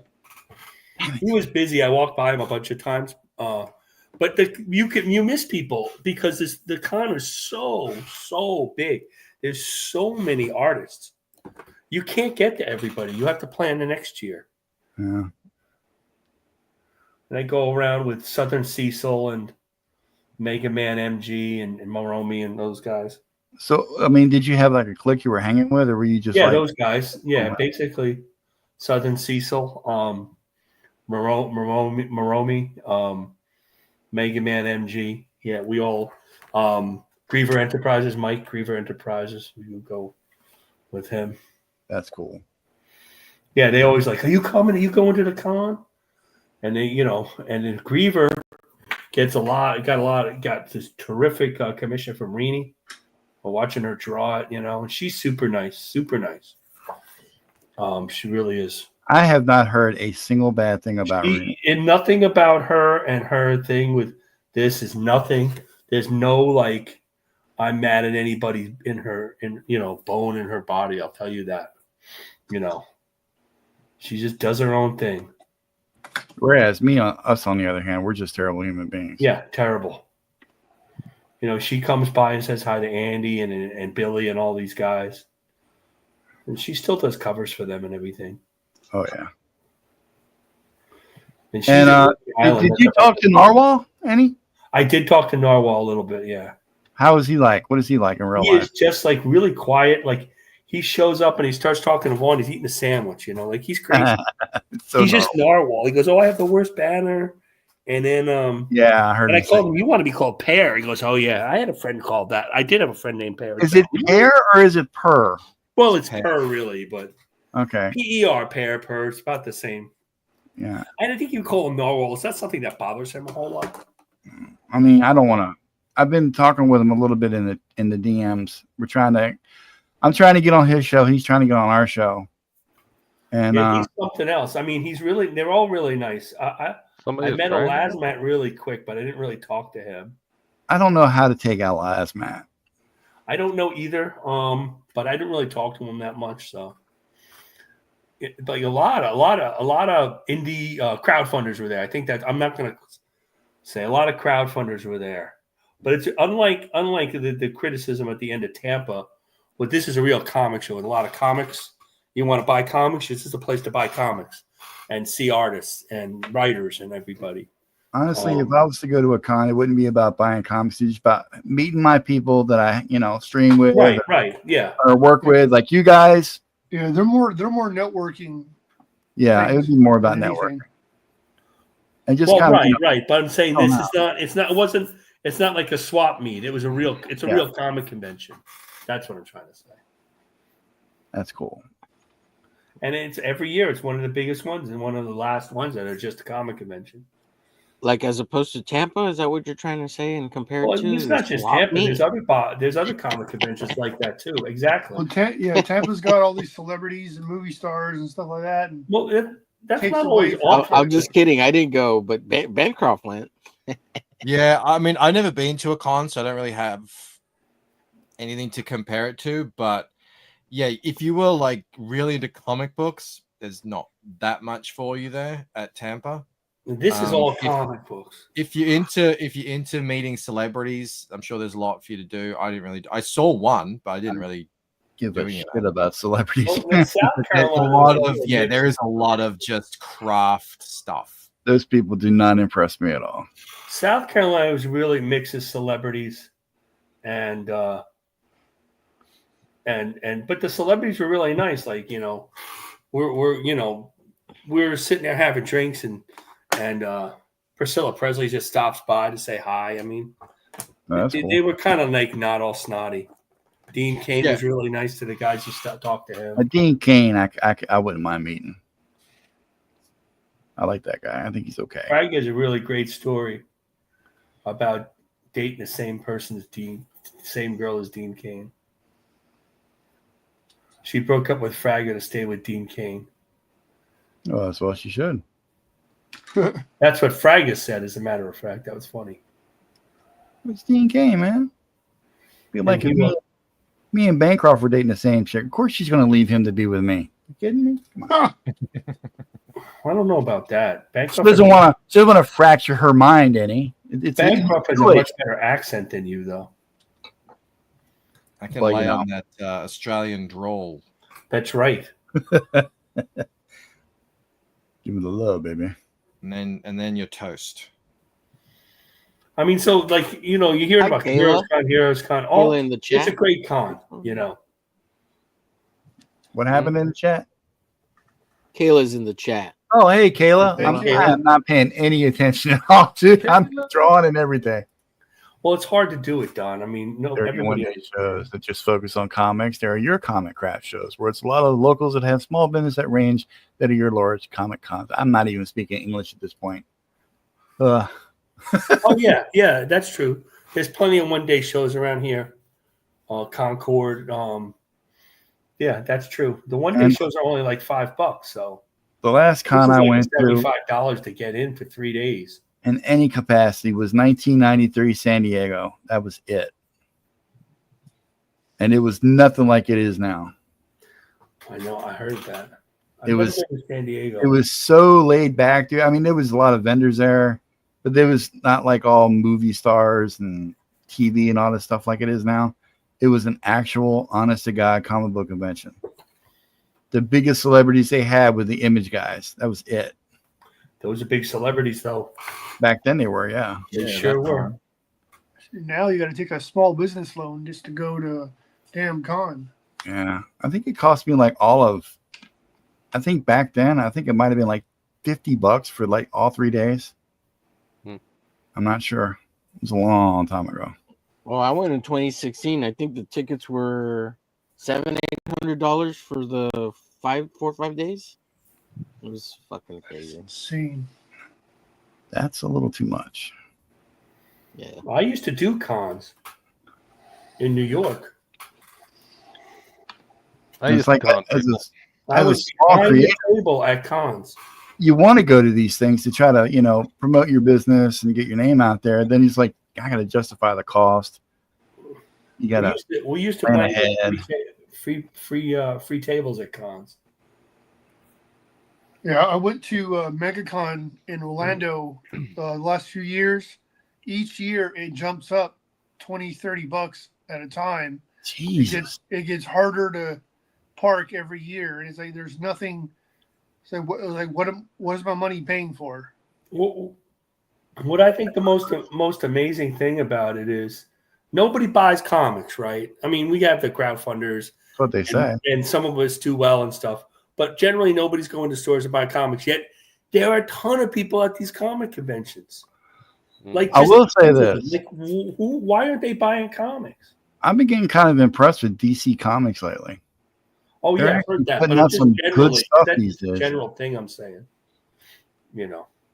Whereas Marvel's relaunch of the X-Men just continues to suck balls. Oh, it's just awful, right? Yeah. I don't know if that's because Gail Simone's writing it or what, but it's just bad. They're bringing back Tom King on Batman, by the way. Yeah, and he's working. I was just talking last week about Steve McNiven, and then boom, there he is. He's doing that for with Tom King.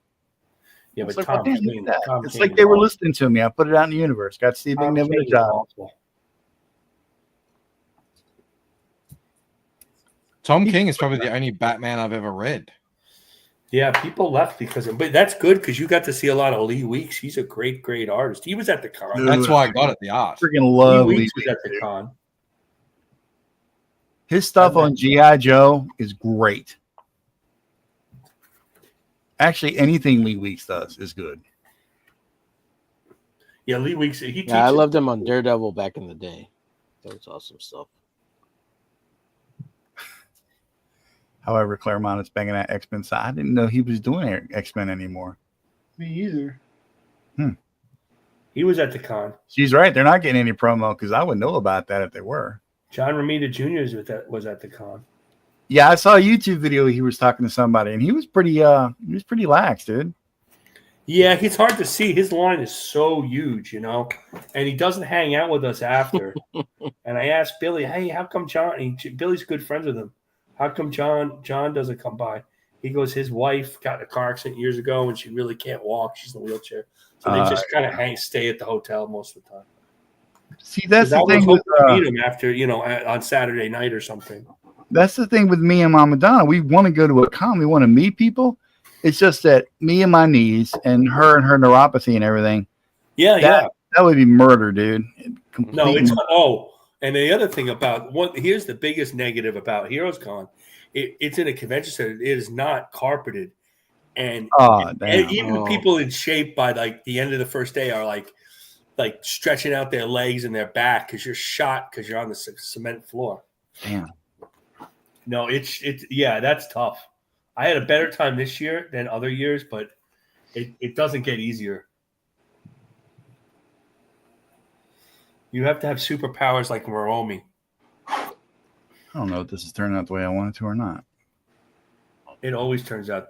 I'm trying to have her come out like she's busting through the mirror and she's got all that lightning and stuff all around her. Boy, I'm glad I didn't do that. 'cause Welcome to my nightmare. I was thinking of that. I don't know. What I do don't you know guys if I think? like this either. Is this working? Yeah. Oh yeah. Yeah. Yeah, it's doing what you said it is. I was thinking more. Well, I mean, you've been drawing that for like Yeah. a year. It should be working by now. Well, I've had a lot of practice. I'm glad. That's why I love you guys, man. You keep it real. You keep it so real. I keep it real. Too real. So Don has the rest of July set. Who's next week? Yeah. Next week is shit, I forgot already. Is it Elliot? Oh, God. Elliot. I think it's Elliot. Yeah. Elliot Rodriguez is next week. And then we have John. I think it's John Longbox, and then it's Mark had him Bolton, and Chris Grade's not going to be on. I said he was, but he's not. Mark's pushing Gun Golf, and then those two are supposed to get back together, and hopefully in August, then they're going to come on and talk Writhe and Pain. Well, I'm glad you're getting along with Mark, so that's good. Yeah, there was the problem was all on my end. It really was. I misunderstood some things, and we got it straight. So Oh, it's all, good. That's good to hear. we shook it out. Hey, Michael, is Isham? Is he black? Or Yeah, he's African. So, I like how Omar asked that just now. We're talking DEI over here. Now, is that lava that he's got all over him, dude? Yeah, it's like fire, I guess. Yeah, is that lava? Yeah, it's like his skin is kind of like a cracking lava sort of thing, and he's got sparks and Does this fire. look okay? And stuff That's a around. cool Yeah, it video. looks great. Cool. And you played into the stereotype with the lips, man. You shouldn't have done that.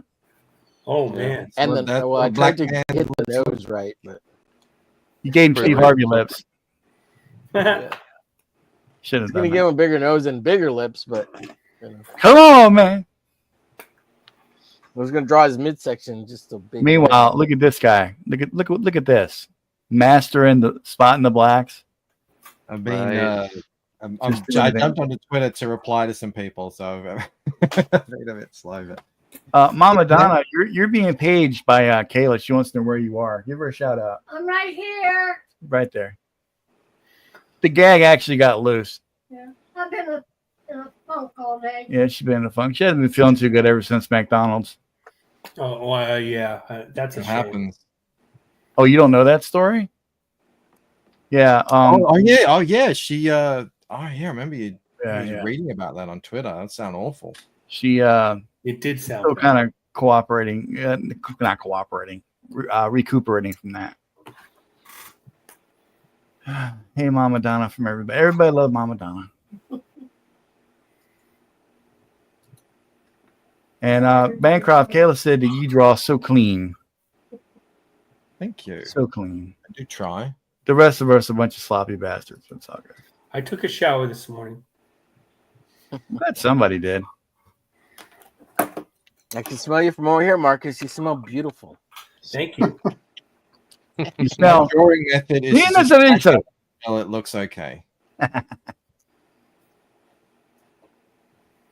So let's do an update on the doodad here. See if I can share the tab again. It's also new to me, this technology. That's better. Is it? These weird lights and flashing Colors. images on the screen. I know, it's so weird. All right, let's see if we can get an update here. Drum roll, please. Yes, 210 backers, Oh, 10,944 US dollar dues. I That's think you've done 11 the best on since the you've been show ever. live. What's up, baby? The How many, Don of dump those, is how many of real. those were Omered? What's that now? How many of those were Omer trying to back the book? Yeah, all At my least 5. transactions. That's a good point. But they didn't go through, so they shouldn't be counting. Do the pesos count? Pesos. That's funny. Bancroft, you're For doing some the odd thing. reason, it actually does go through, Michael. Cancel multiples. Keep one, but cancel the multiple. I'll check. If I see He's multiple like, come in, yeah, it's gonna be Omer Garcia. I'll let you know. Oh, Wait, man. your Nothing last is in name? there at the moment. So you're I safe. thought your last name was officially Glitch. Yeah, I thought you were Yeah, supposed it's to use an Omer alias. Glitch. What are you doing? I changed Hey, it. Omer, Yeah. whenever I see there's another guy whose name is Glitch, that ever upset you? Like, who is that guy? No, I don't know. I don't know. Oh, that's the I think he's in England. That's right. Yeah, I I've think talked to you're him. Yeah, we're buds. We're cool. He's cool. He's like, let's take over the world, Omer Glitch. No, he always seems like a nice guy. I mean, he always says hail and all that, you know. Okay, we can. Yeah. I got to make a line on this here. Never talked to him in a while, but yeah, he's a good guy. Oh, damn. Look at you, dude. Oh, that looks great. Well, people want to fire me. What the hell are they talking about? Why, Marcus? Why are you so good? Just be ashamed of Not yourself. that good. I would have more work if I was good. Who wants to fire you? But I'm who would fire you? still going anyway. I mean, guys first leave of all, Marcus who's firing you in order to fire you? Yeah. I don't Guys, know. leave Marcus alone.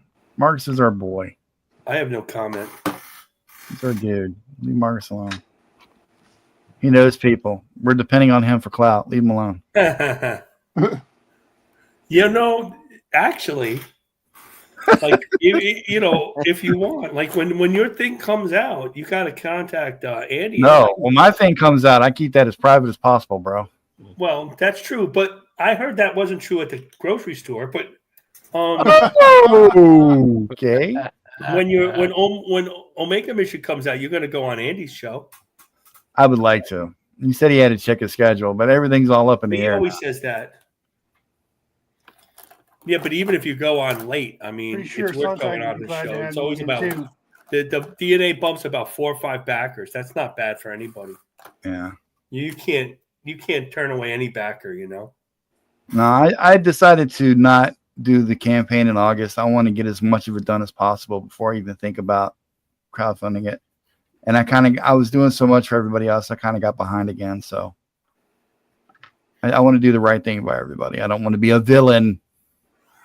But the sign-up's still up, right? The So thing please is, sign up. a true sign-up's still up. crowdfund is doing 5 pages of cover and then getting the money for the show, for the book. Having the book done is not a true crowdfund, but you can do it that way anyway. But I want to do it like the Rippaverse does it. Well, you could do that because you're doing everything. put out You're a not bad paying book? anybody. Aren't you doing all the artwork and coloring and everything? Yeah, I'm doing everything. So you're doing all the lettering too, right? Yes, sir. Yeah. The writers can't do that. It's tough for them. I'm a true insane lad. Or what is it? You got Bancroft? A mad lad. Mad lad. Mad lad, yeah. It's not me. I stole that from Meth lad? Cutie Pie. I know he's like a No, that's not. YouTube You know, man I'm not from criticizing anybody. You can, if you can get the book. Oh, done- no, it's Oh, purely nice. insane. Totally insane to do it that way. And I'm only doing it to save money. And believe me, if I could afford to pay somebody else to do it, I would do it. Oh, I know what you're saying. Wait. Don, you don't want to have the crowdfund pay for your living? Dude, no, But nobody's doing that. that was misinterpreted. That's misinterpreted. Yeah. When they're making that much money and you're like an ex-pro that has a big following like that, what they're saying is they're taking instead of paying an artist, they're paying themselves. They have to pay themselves, or the taxes will be out of this world because they have businesses. So say somebody like Graham or Andy, they pay themselves a page rate just like you would hire an artist, except that's what they mean, but nobody explains that. So everybody goes nuts. Unfortunately, but you'd have to be like at that level of back. John, are you going to pay yourself a page rate of like $2 a page or what? Right, exactly. For tax purposes. I'll pay myself what I think I'm worth. This is about $2 a page. Right, exactly. Well, no, I mean, it's not you know, and when somebody you like make 10,000, you know, on a campaign. when Rob did that, when Rob Hunter wanted to do that, he wanted to do the same thing. Unfortunately, he did not have the following the other artists did that they built. Like if you ask Andy Smith, how do I crowdfund? He goes, build up your YouTube show for a year. Yeah. Before That's you even the other start. reason why I'm not I think I need to build more of a Right. fan base. I'm not quite So there. you know that's all misinterpreted. Oh, using the funds for a living. That's not. You know, you can use the funds for whatever you want. as long No, as you wait. get the That's book not out. misinterpreted. That's exactly what the fucker wrote. Come on, get it right. That's It true. wasn't He didn't say. misinterpreted. And the other thing, That's what he wrote. That's what he that said. is what he wrote. But he Right. wasn't in the position to do that. Because he's an idiot and didn't know what he was saying or writing, and Exactly. that's how I he completely used the agree with fund. you.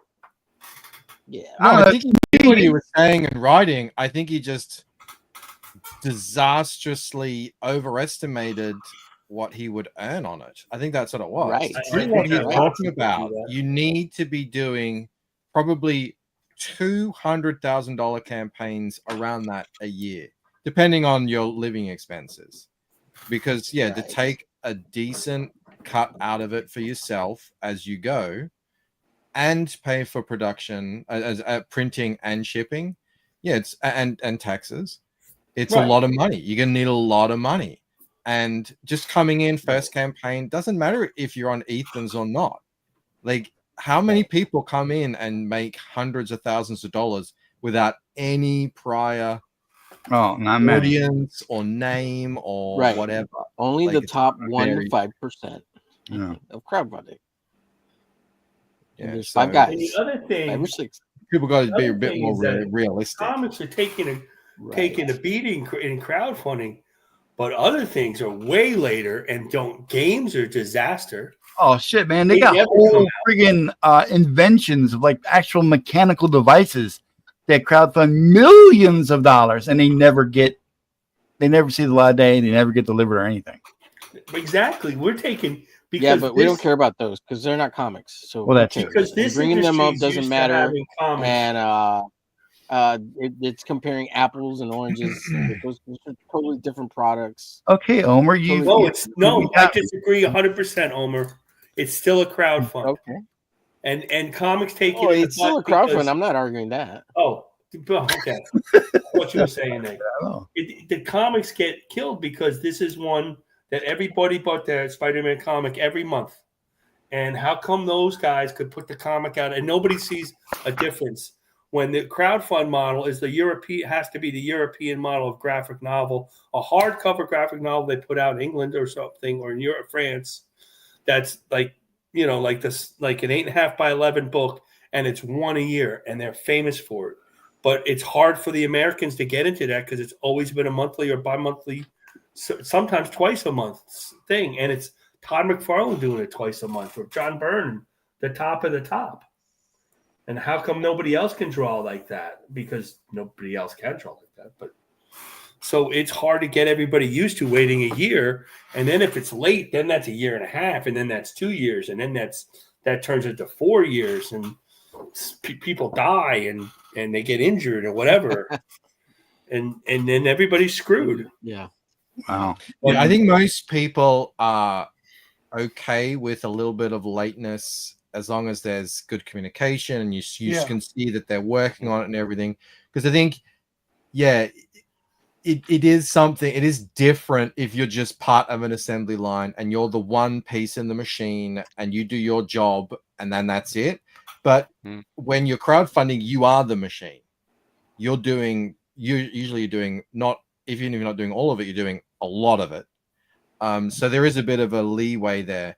That having said, like crowdfunding still is open to abuse. I think, everyone is. I think that's true. It get abused a lot. And unfortunately, some backers, when they get abused, they're like, oh, that's it, I'm not backing anyone. But the reality is, I was talking to someone the other day about this. It's like, yeah, I get it. The big, you got 5-year late campaigns, or some of them are 10 years late.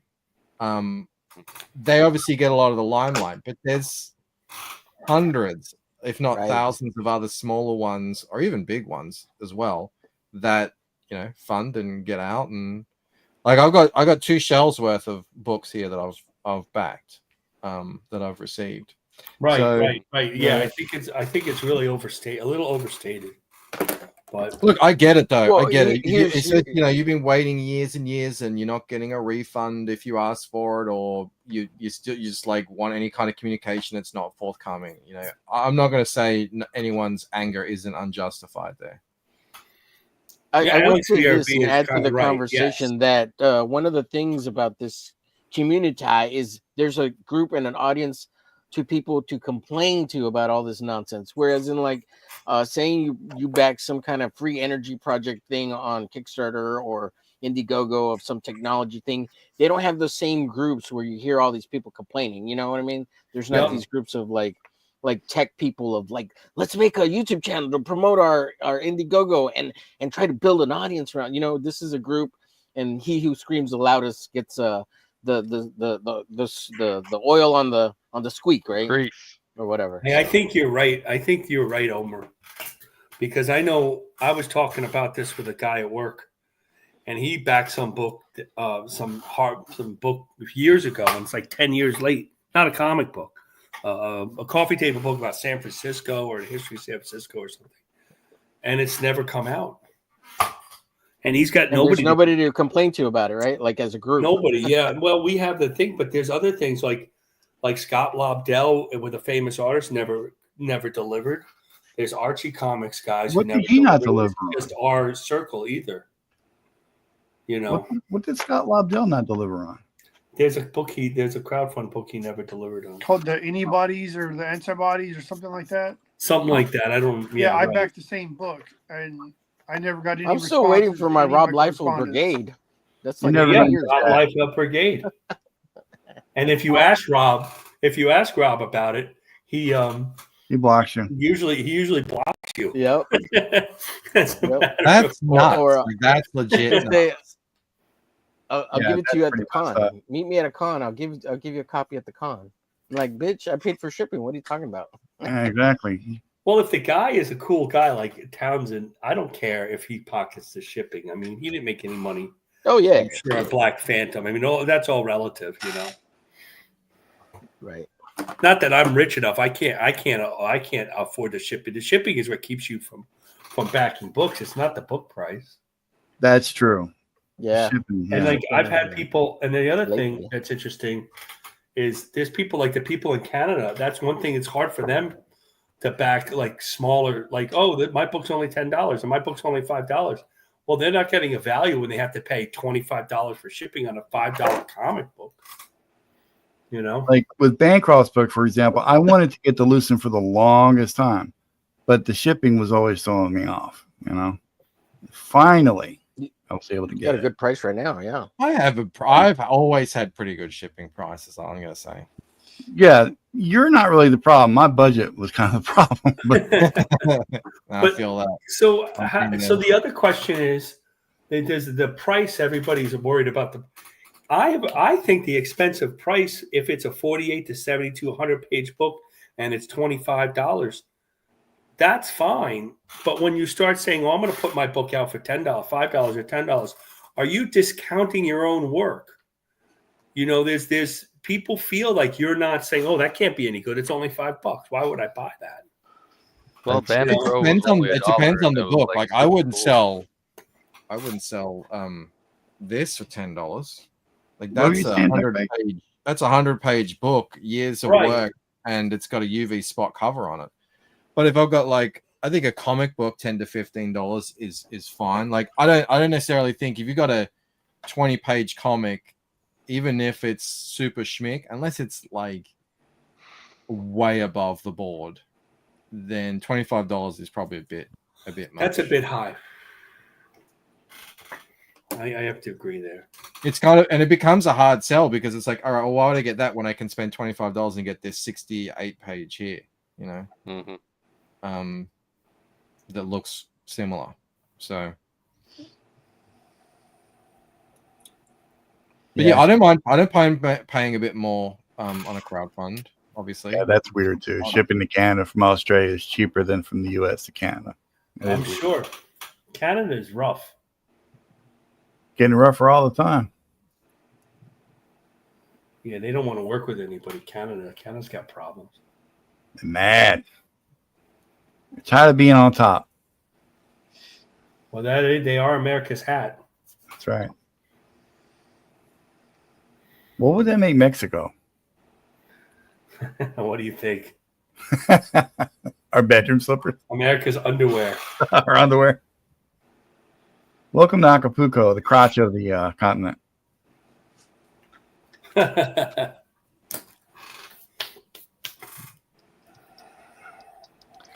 Got 91 people watching right now. Thank you guys very much for tuning in. If you're digging what we're doing and you think we're awesome, hit like, subscribe, ring notification, leave a comment.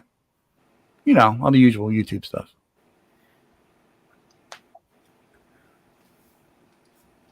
Next week, we're going to have Elliot Rodriguez from Ominous. So many people mispronounce that book for some reason.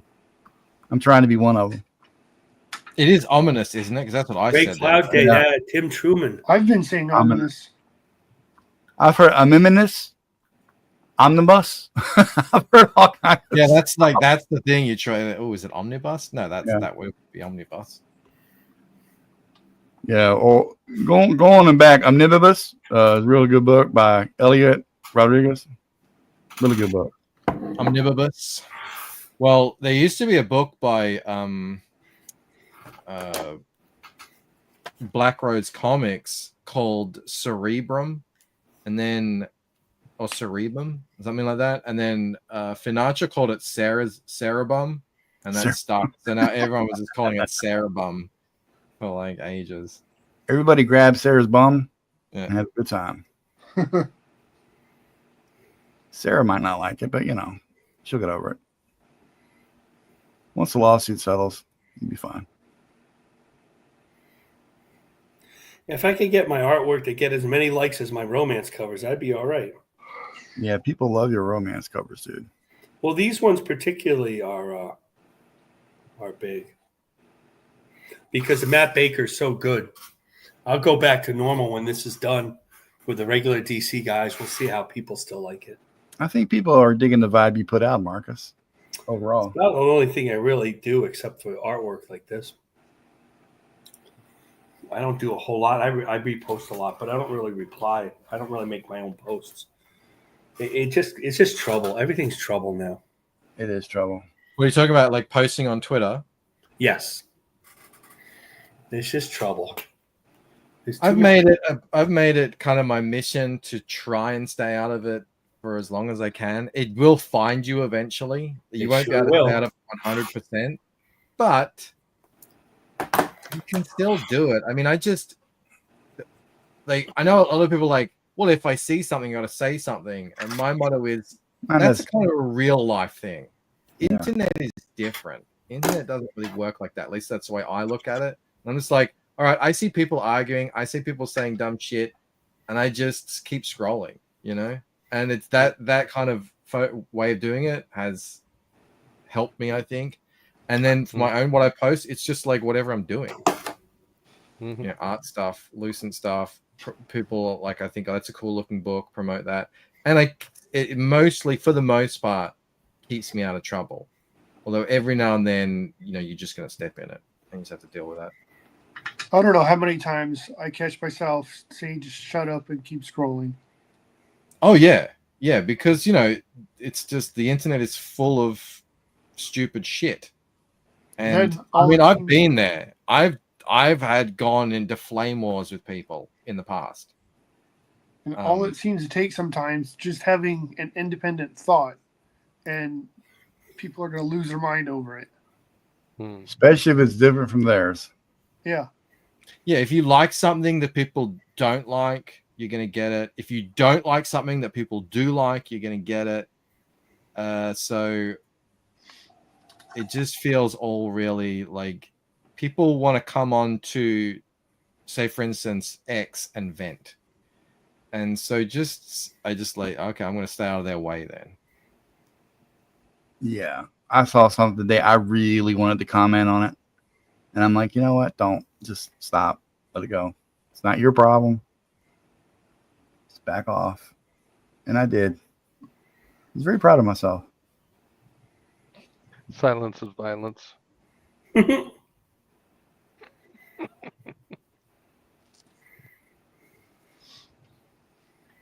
I don't have the ability to just get into an argument and then put my phone down and forget about it. Like that kind of sticks with me for a couple of days. Yeah. And in that period of time, I'm not drawing, I'm not being productive. Oh yeah, it gets in your head, dude. I can't do that. I can't put myself into that position because I got to stay focused creatively. Yeah. So that's why I just say I kind of nope out. I'm like, no, that's it. I'm done.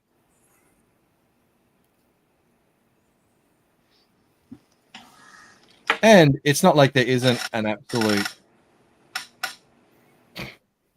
plethora of others out there who are arguing on the internet. So it's not like, you know, it's crazy. You're not It's missing crazy. anything. Try to follow your favorite sports teams, and people are just mean. I mean, they're just yeah. Duck bacon and Look, sports. you'd be a better person if you dealt with sports instead of being such a pussy. By the way, Yeah. Let's go get on Blue Sky. Are you Duck homosexual bacon. or something? You're totally selling me on this. Go get on Blue Sky, Duck Bacon. Yeah, go to Blue Sky. I'm kidding, of course. But what I mean is that not sports in general is that if you think comics are mean, try that. I mean, any sports, baseball, soccer. I mean, the people on X are crazy. Dude, I thought dudes in the military were mean. Nothing compared to some of the people on X, man. That's what I mean. I don't mean to. I'm only kidding around, Duck, but I don't mean to say sports in that way, like I'm talking about sports. Some of the things these people say to each other from behind the perceived safety of a keyboard is freaking rough and ridiculous. You know, and it's so is this ironic? Because I mean, like these are the same kind of people who avoided sports. Yeah. Their whole lives, so They they got wouldn't beat get up. into stuff like that. I don't know. I think it's all types who are getting into it because there's just so many, you know. And I know and I'm friendly and friends with lots of people who love getting into it on the internet. Well, I used to love being a troll. I used to love trolling people. That was fun. I don't see it from you, Like Duck when Bacon. I was younger. Yeah, me too. Yeah.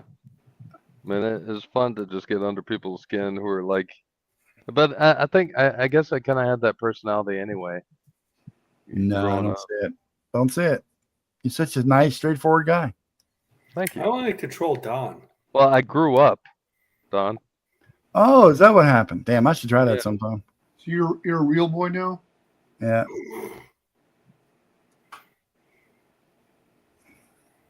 That's funny. You're a real boy. That last nut finally dropped. Yeah. I just find it hilarious how people say what they do online. Is like, how many of you would be adult enough to say that in real life? Yeah, Not a lot. Oh man, Chris Graves actually had a beautiful tweet about that because Oh, yeah? he's a corrections officer.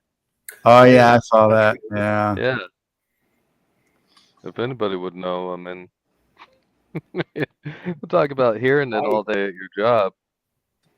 That's a tough job. Mhm. That really is. I wouldn't want to do that. That's scary to me. Closest thing I ever did to that was like Shore Patrol. You have to do it every once in a while because it's part of the watch duty. What does that mean? Shore He's Patrol. a cop, pretty much. Yeah. It's basically you're a cop. Mm. You just walk around. There's a problem on base or like in a bar that for servicemen frequent. You're kind of called to the scene. You gotta escort them out, and sometimes there's a little bit of physicality involved. Mm. That's all. It's like your security guard, but you get to carry a billy club and a 45. You get to fuck people up. Derek says he's been in corrections for 25 years. Yo, respect. 5 in security.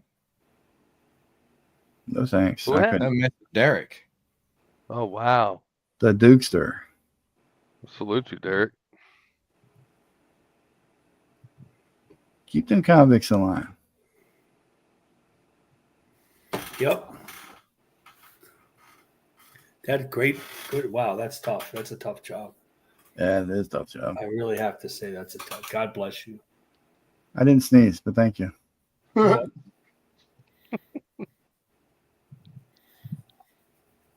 going to invite Duck to an NFL football game. Oh my gosh! You know what's funny? The last time that somebody actually bought me a ticket, it was like a really expensive ticket too. Oh yeah. I walked out after the first kick. What did sports do to you to make you hate it so much? Just being. So what's on the doll? Actually, being more than the game. I think that's when it lost me, and especially with watching football. If they'd take away the whistle, maybe I'd come back and start watching it again. I don't know if they'll take away the whistle, but yeah. Yeah, they're not going to take Good away point. the whistle. But that just ruins it. Well, they have to stop play some ways. No, they don't. We didn't have to do it in the playground. Right? Yeah. So what's on the doll where sports hurt you? That's funny. My brain.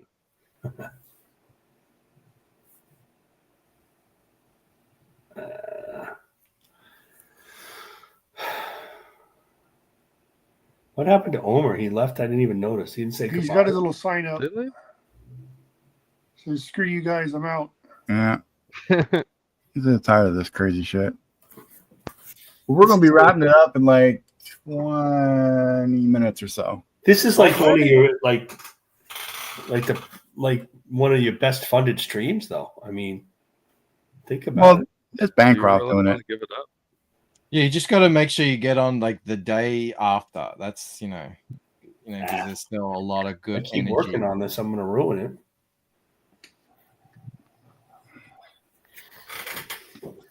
I knew your book was going to do well, dude. I had no idea it was going to do this well. Oh, it's always it's I've been incredibly blessed. It's always been a real surprise, especially like I'm quite, I do wait a bit of time. I don't pump them out, all the time. Mm-hmm. So yeah, you don't really know. And when it does well, and always has for me, it is pretty amazing feeling. Gotta be. It is, because you pour everything you've got into these things, and like to have people actually respond to it and really like it, it makes you super pumped to do it, to keep going, do more. Makes you feel validated. OMERGLITCH is in the chat. He's drinking some sports while he watches some beer.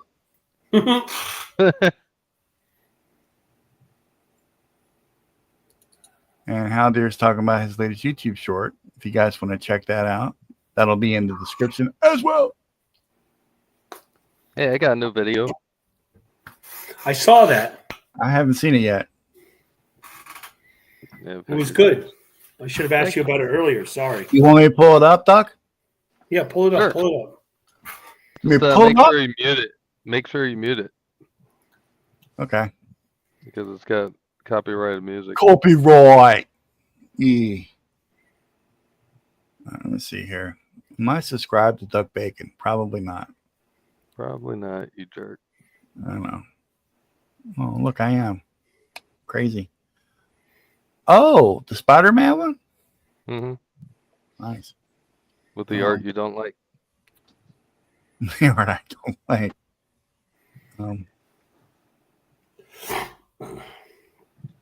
Hang on. Why do you got to play automatically? Don't play automatically, fool. Probably a better way to do this. Let's see, present. Oh, it's right there, dummy. Okay. And now let's go up here.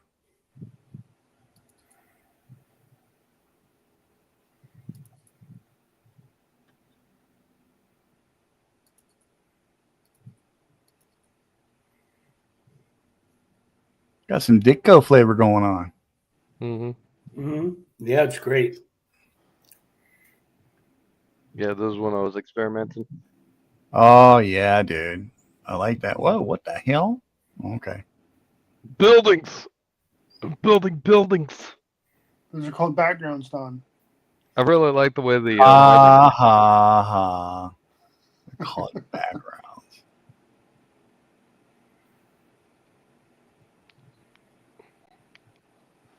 Oh, nice reflection. That's tight. Thank you. Yeah. So you really are drawing these things. I thought you were using SketchUp or something. When you start drawing good buildings, that's what everyone thinks. I didn't say that. I never said you said it. That was me. I really thought that. Even after I told you that I drew them. Yeah, but I mean, nothing against you, man. You got to do what you got to do. I didn't think, I wouldn't like all that cheating. You know, I got other videos done where I'm drawing the buildings. And now you want me to watch all your videos too? Jeez, man. Yeah, I did. Okay, now that was good. The lighting and the shadows and the blur. That's on point, dude. Thank you. I can dig it. Thank you. Yeah, not bad. I had Seasonal way. I had like 30 or so. What is it? Vanishing points on this. Oh my goodness! Yeah. Because none of them are like perpendicular to each other, and then I had to do all the shadows and everything as well. Do you have 20/20 vision, or do you wear contacts? Like, this is like an insane amount of work to make this background, and Corey Barton was like, "Oh, they're pretty cool for traced buildings." Oh, dude. Listen, I wouldn't blame you. You know, oh no. I wouldn't, you know, the truth is, I wouldn't blame you for tracing those buildings. I mean, that's crazy. Yeah, I wouldn't either. I looked It's at hard. buildings. I looked at photos of buildings and like, okay, so you know, I want to know what buildings Of actually. course, you got photos of buildings. Where do you think you get the buildings from? Jesus Christ. Exactly. I don't mind drawing buildings. You It's get just photos that of everything. when I go to do it, I want the architecture to be different. I don't want like all squares and rectangles stuff. And for some reason, I guess because I've lived in the country most of my life, okay, I'm weird. I try not to use reference pictures if I don't have to. I try to get it done the first time, right? And if I have like a lot of trouble envisioning something, then I'll cop out and I'll go use a reference picture. I try not to trace if I don't have to. Yeah, but using a reference is different than tracing. Yeah, kind of. But I mean, I'm trying to stimulate my imagination. I'm trying to stimulate my imagination more, you know? Yeah, well, I look at like, reference that's to why make sure people I get use the details references. right and maybe help with perspective a little bit. But outside of that, it's me drawing it. Yeah. And like, I know Clip, the program I use, has the perspective ruler, but I can't figure that shit out. Man, I cannot get it to work right. Lucian wouldn't exist without the perspective ruler. I love that thing. Maybe you could teach me how to do it sometime, man. I will. I so cannot get it powerful. right. I mean, I don't mind drawing buildings. I can get lost in it. No problem. I've done it before. It's just that, like I said, I want the architecture to look good. Like it seems like a lot of artists, when they draw buildings, they all look brand new. There's no wear, there's no tear, there's no, nothing like that. They just Generic, look like, generic shit. I want my stuff to look not real as, like real, just like it's got wear and tear to it, like it's part of the story. Buildings. Yeah. Yeah, so I mean, what like, do, Go ahead. when I draw a building, I will first of all, you gotta like make sure you know where the light source comes from, because you put heavy shadows and stuff. That really helps as well. So when I do the first pass with the perspective rulers, it is really clean, and then I go in and draw over the top of that, and I erase and draw to like rough edges up and stuff like that. But the perspective rulers just really do so much of the heavy lifting on the actual, and you don't have to worry about, is it right? Like, is that angle right? It's there. So all you have to worry about is making it look good, and doing all the little details just adds so much to it. It really is amazing how much a little bit of detail will just add so much to the overall thing. And when I say detail, I don't just mean filling it with lines. I mean like creating interesting points of interest. That's what I think you're talking about there, Don. Like not just looking like a SketchUp thing. Yeah, that's what I'm talking about. Exactly. Texture. He's talking about texture. Texture. Yeah, there's a lot of fun that you can do with the perspective rulers.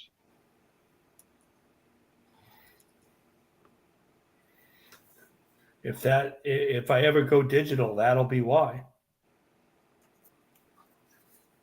Because of texture. Texture, mate. Get into it. Pull your finger out. It feels good, don't it? It feels good to pull your finger out. And then put it back in, and then pull it out again. Omer's going to be misusing that term for a long time now. This will probably make a lot more sense when I color it. Put all that texture on there, Dawn. I really like how you. She looks like a bit of a demon there. It's great. Mm-hmm. She's got that evil eye. Oh, she is a ginger.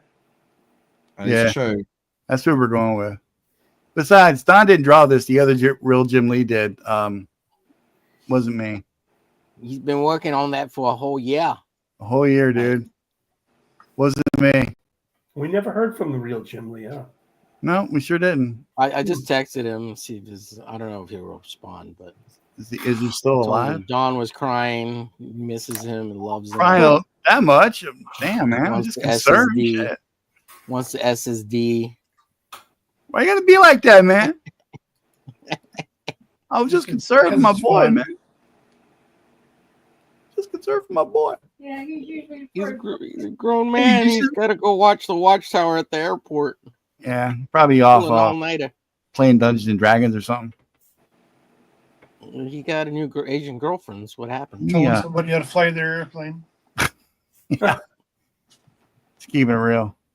Asian How far back? Let me see. Smoking the Concat said, "Hail Omer." This is from 10:30, so I'm a little behind.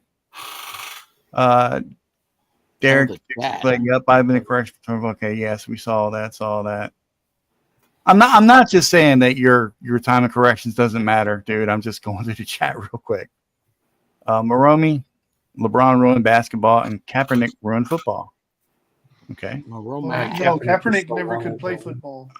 Duck needs to learn to drink some beer while watching sports. That makes it bearable, probably. Omer's in the chat. He's taking a shower. Mm-hmm.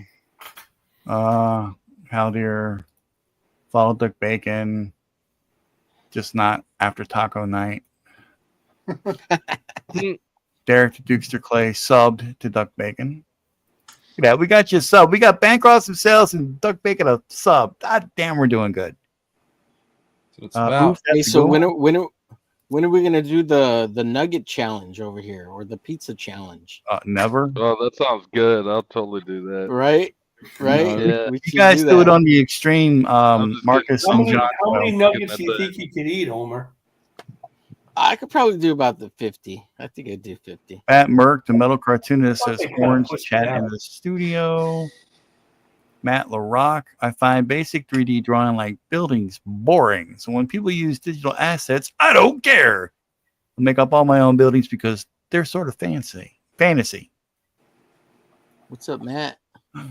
Depending on what kind of buildings I'm drawing, I'll freehand some of it just so that it looks a little more worn in. Mm-hmm. Yeah. I don't care what people do as long as it looks cool. That's all. Yeah. That's a good point. And plus, Duck's right. I need to draw more buildings. I kind of hop out. Well, it really works when you pull your finger out.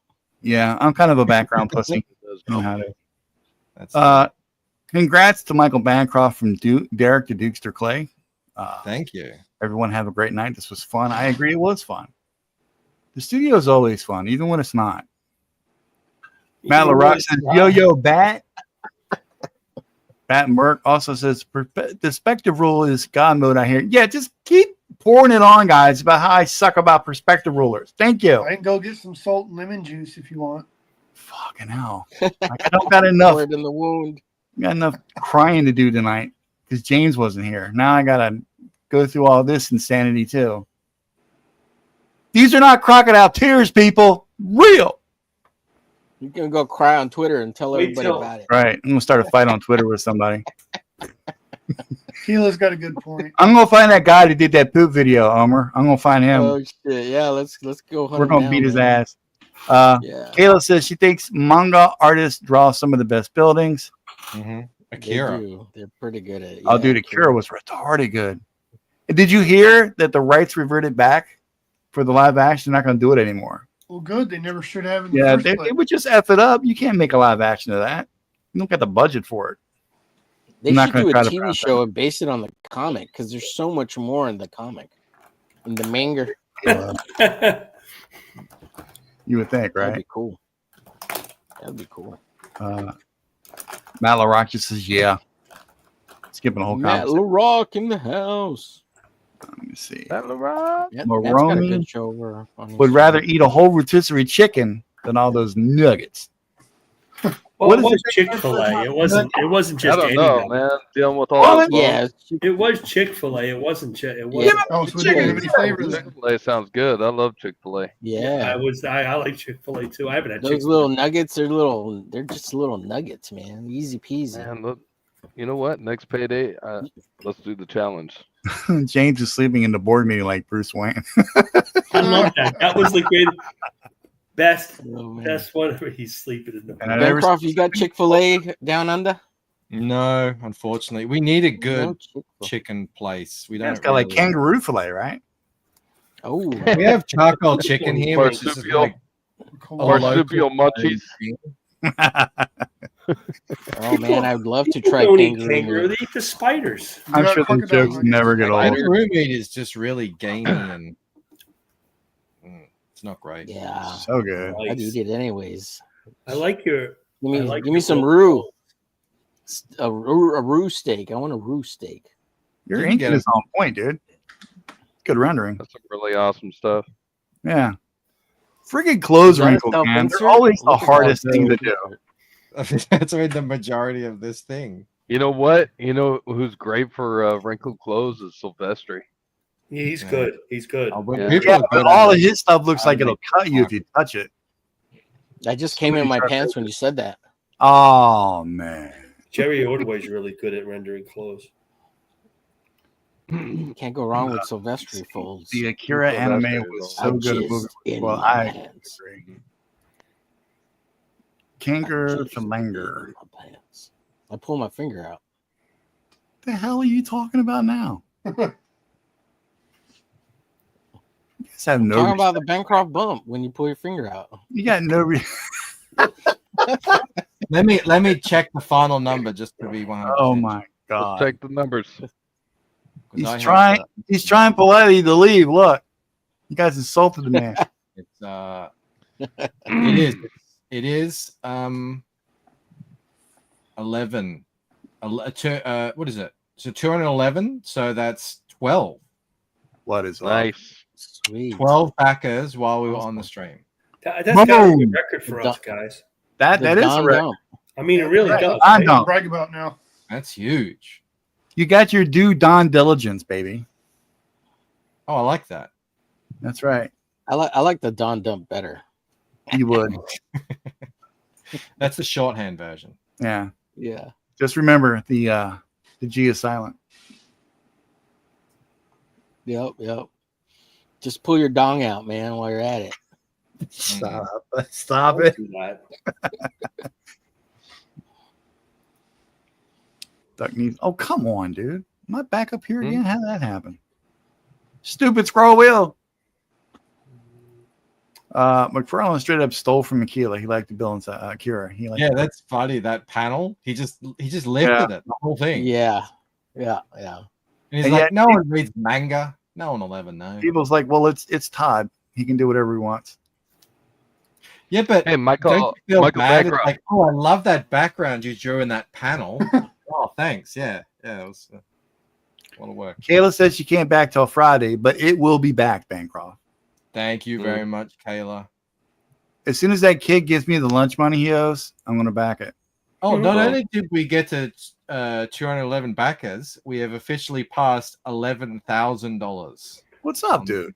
Ooh. Congratulations, sir. That is Yes, nuts. Each of us will take a 1% commission off of that. Yeah, I'm writing the check right now. To hell with your shipping and handling. That's in the mail. The hell with your shit. Oh, in regards to McFarlane, he didn't do that just once. I think he did it like 3 times to that same artwork. I like how Chris Manga shows up suddenly and goes, "Oh, hail, by the way." Like 20 minutes late. Hail, by the way. Well, I'm going to tell you, it's been a hell of a show. I've dug it. I've had fun. I'm pretty sure everybody else has. Me too. You just need to tell Bancroft how to write his book, Don. I can't do it. I can't do that. No, there was a joke. It's a running joke. When Michael Ortiz first came on, this is good. The first thing James said was, "Well, Michael, I'm gonna tell you like this. You should write it like. Have you ever thought about?" And I was like, "Oh, we all just got quiet. We're like, that is so went on a rant. Yeah. Oh my god.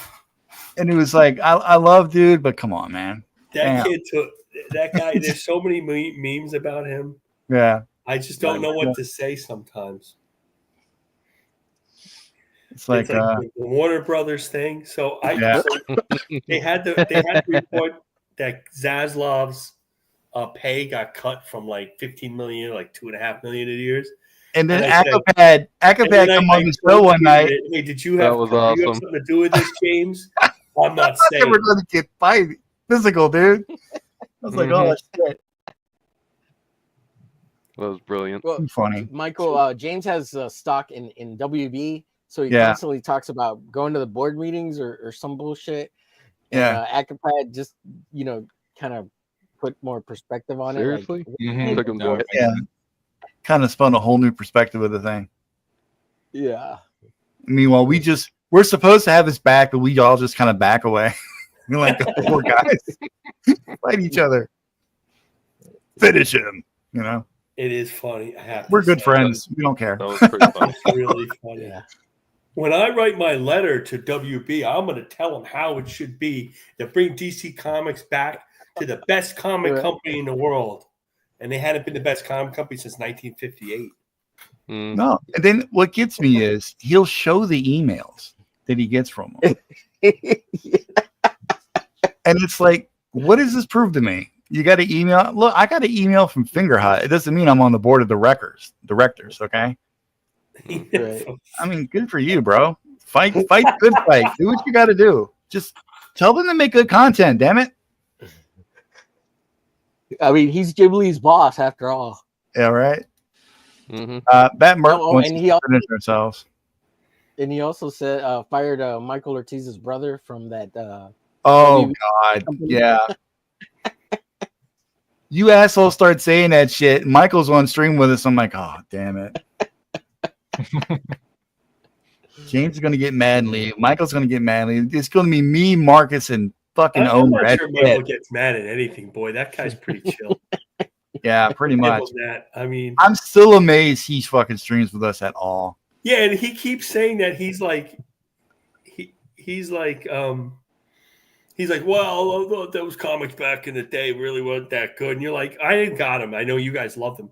And you're like, no, dude, those are the best comics. Yeah, he just keeps doing his thing. Do your thing, bro. Oh, and he pulls out his huge omnibuses and all his original art and all the 90s shit. Yeah, James, yeah. That's say you found some cool comic. He automatically has something that's better than what you just said. Yeah, James is a one-upper. Yeah. No, that's the term. We there's always somebody in a conversation or amongst a group of friends who's a one-upper. It's no matter what you say, they've done something either very similar or better. He's got the omnibus to back it up. It's like I was dating Pam Anderson back. Oh yeah, well I was dating Marilyn Monroe. I resurrected her and brought her back to life. And yeah, dude.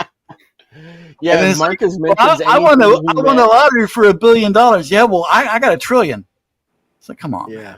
And whenever Marcus has mentioned someone he met that's famous or whatever, well, he comes back with, "Well, I'm friends with." I'm on the board of directors. I knew Michael Turner. Yeah, you know. Oh well, I have Mark Silvestri on speed dial, and look at this original art I bought by him. I think he did say he had Mark Silvestri on speed dial. Actually, He's never going to come back on stream ever. He's listening to us right now. He's like, you fuckers. Hey man, I so that little job I did for James, man, I tried to really come through for him, man. 4 or 5 I think days. he did. He said that they're getting ready to. I think they went to print. Yeah. So he should have got a print copy by now, I think. Yeah. See, they'll probably be He said shipping it them looked out good. 2 months longer. that's okay. That's okay. I didn't back him anyway. Damn, dude. I don't I back didn't either. anybody. I can't I afford didn't it. know James at the time, so I didn't back it either. But he said he's going to send me one because I did the colors on it and the letters. Yeah, I would be think he nice. said he's gonna send me a courtesy copy too. Yeah. He will. I'm sure he will. Oh yeah. Well, Bancroft, we're going to call it, bro. I got my thank you tweet all lined up. Nice. Okay, here's my tweet of my artwork. Okay, let's see it. Well, this is going to look like this. We got to hang out with Bancroft more often. Nice. He's been on the show before, Omer. My God, do you ever pay attention? Now what I'll do he's such a later good is guy. make this all black and then make it all starry at the end, and then I'll post it That's awesome. again to try to get more likes. Bancroft was on the very first show, dude. You guys don't remember that? I wasn't here then. When was that? That was a while Well, ago. you should have been. It should have been. Yeah, I might. What do you guys think? Should I make all this stars like at the Yeah. night? Ooh. I don't know. I haven't A done it lot now. of starry nights in Fractured Mind. So Yeah, stars, some lightning. Put the Eiffel Tower in there with some shattered glass. Well, I don't want to get too. And don't forget the 85 dragons over in the margin. just put him to work for the next 2 days. It's not like you got to do a book for John's long box or anything, man. What about it? It's not like you got stuff to do. John's long box. He's got a year to do that, Don. I have a year to do that. I'm working on my mythic. You got to do 8 pages in a year? My Inuit story, because my writer asked for it. Nice. That is great. All jokes aside, I want to ink your pencils one day, man. Yeah, It'll be digitally. I like so I can ink it because it's on crappy paper because I draw everything 3 times like an idiot. Why are you ranking them up like that? That way I can steal your background. These are the rip off. This is the 80-pound paper. This is supposed to be a sketch, and I You end don't up have to test it. Excuse me. You don't have to rip your 80-pound paper. We know it's 80 pounds. It's okay. No, you would get it on the Bristol paper like this. See? I got Bristol board. I got it from Amazon. I just don't use it Send it to me. because I'm a punk. What's it? Was it Space Odyssey 2001 or whatever that said, "All I see is stars. All I see is stars." That was 2010, bro. But no, it was both of them, I think. Yeah, both of them. Yeah. Okay. Oh, thank well, you, Bat Mark. I appreciate it.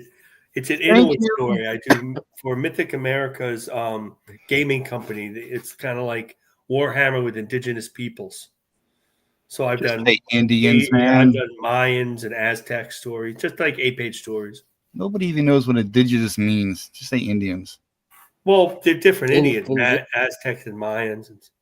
Hey, listen, I'm allowed. They allow me to do it. I'm half Jewish and Irish. So what do you want? I'm just me. I have no ethnicity whatsoever. I want the I Marcus appreciate Killigrew. everybody watching, subscribing, hanging out with us. Michael Bancroft, thank you so much for coming on the show. My pleasure. I'm glad we get you some more some books sold and some eyeballs on your project.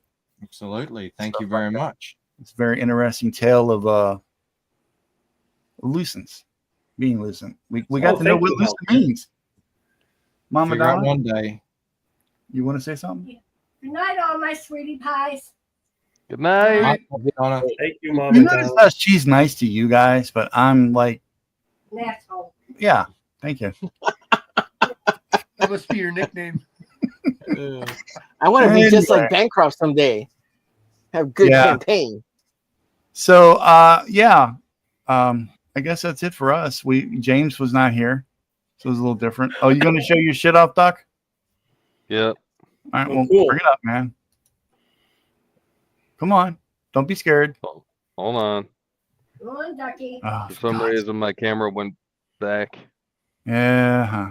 There. Hey, wow. Great face. Hubba. That's Talking great. about buildings too. She looks like Anna Taylor-Joy from She does a bit, yeah. Nice. Nice. That's great. You and your I friggin' was kind building. of thinking of the girl from Zombieland. Oh yeah. Oh, Emma Stone? Yeah. Yeah. Maybe I a like little it, dude. Thank you. I like it. It's not bad. I like that mosquito. mosquito that's on the iPad. I saw that too. Yeah. Okay. Well, I guess hate we're going to call tonight. Every episode, more and more. Everybody for being here, and back to Lucent. Everything is in the show notes. All of our links, 30 secrets, that kind of stuff. That's awesome, Omer. Omer's trying to show his Omer signed it 3 times too. This naked black guy. Yeah. Yeah, dude, why do you sign it so many times? So you know who I am. We know. Who are you? I mean, is it multiple choice at this point? Yeah. You Am I Omer Garcia? Am I OMERGLITCH, or am I just Omer? Yeah. I don't know. Anyway, great, Omer's Omer. vibrating. We got to go. Again, Bancroft, thanks again to Dillard for popping in earlier and Yes. keeping it real. And yeah, so I've run out of shit to say. I'm hungry. I got to get something to eat. So you guys rock. Thanks for the chat. Thanks to Haldir. And we're going to kick on the outro, and we'll see you guys next week. Good night, Elliot Rodriguez. We'll be drawing some characters from Omnibus. Oh, wow. That'll be Bless cool. you. Anonymously Omnibus. Ominous. With a little bit of amphibious on the side. Remember, Phenomenon. don't go Phenomenal. slow in the fast lane. Guys, have a good week. Peace out.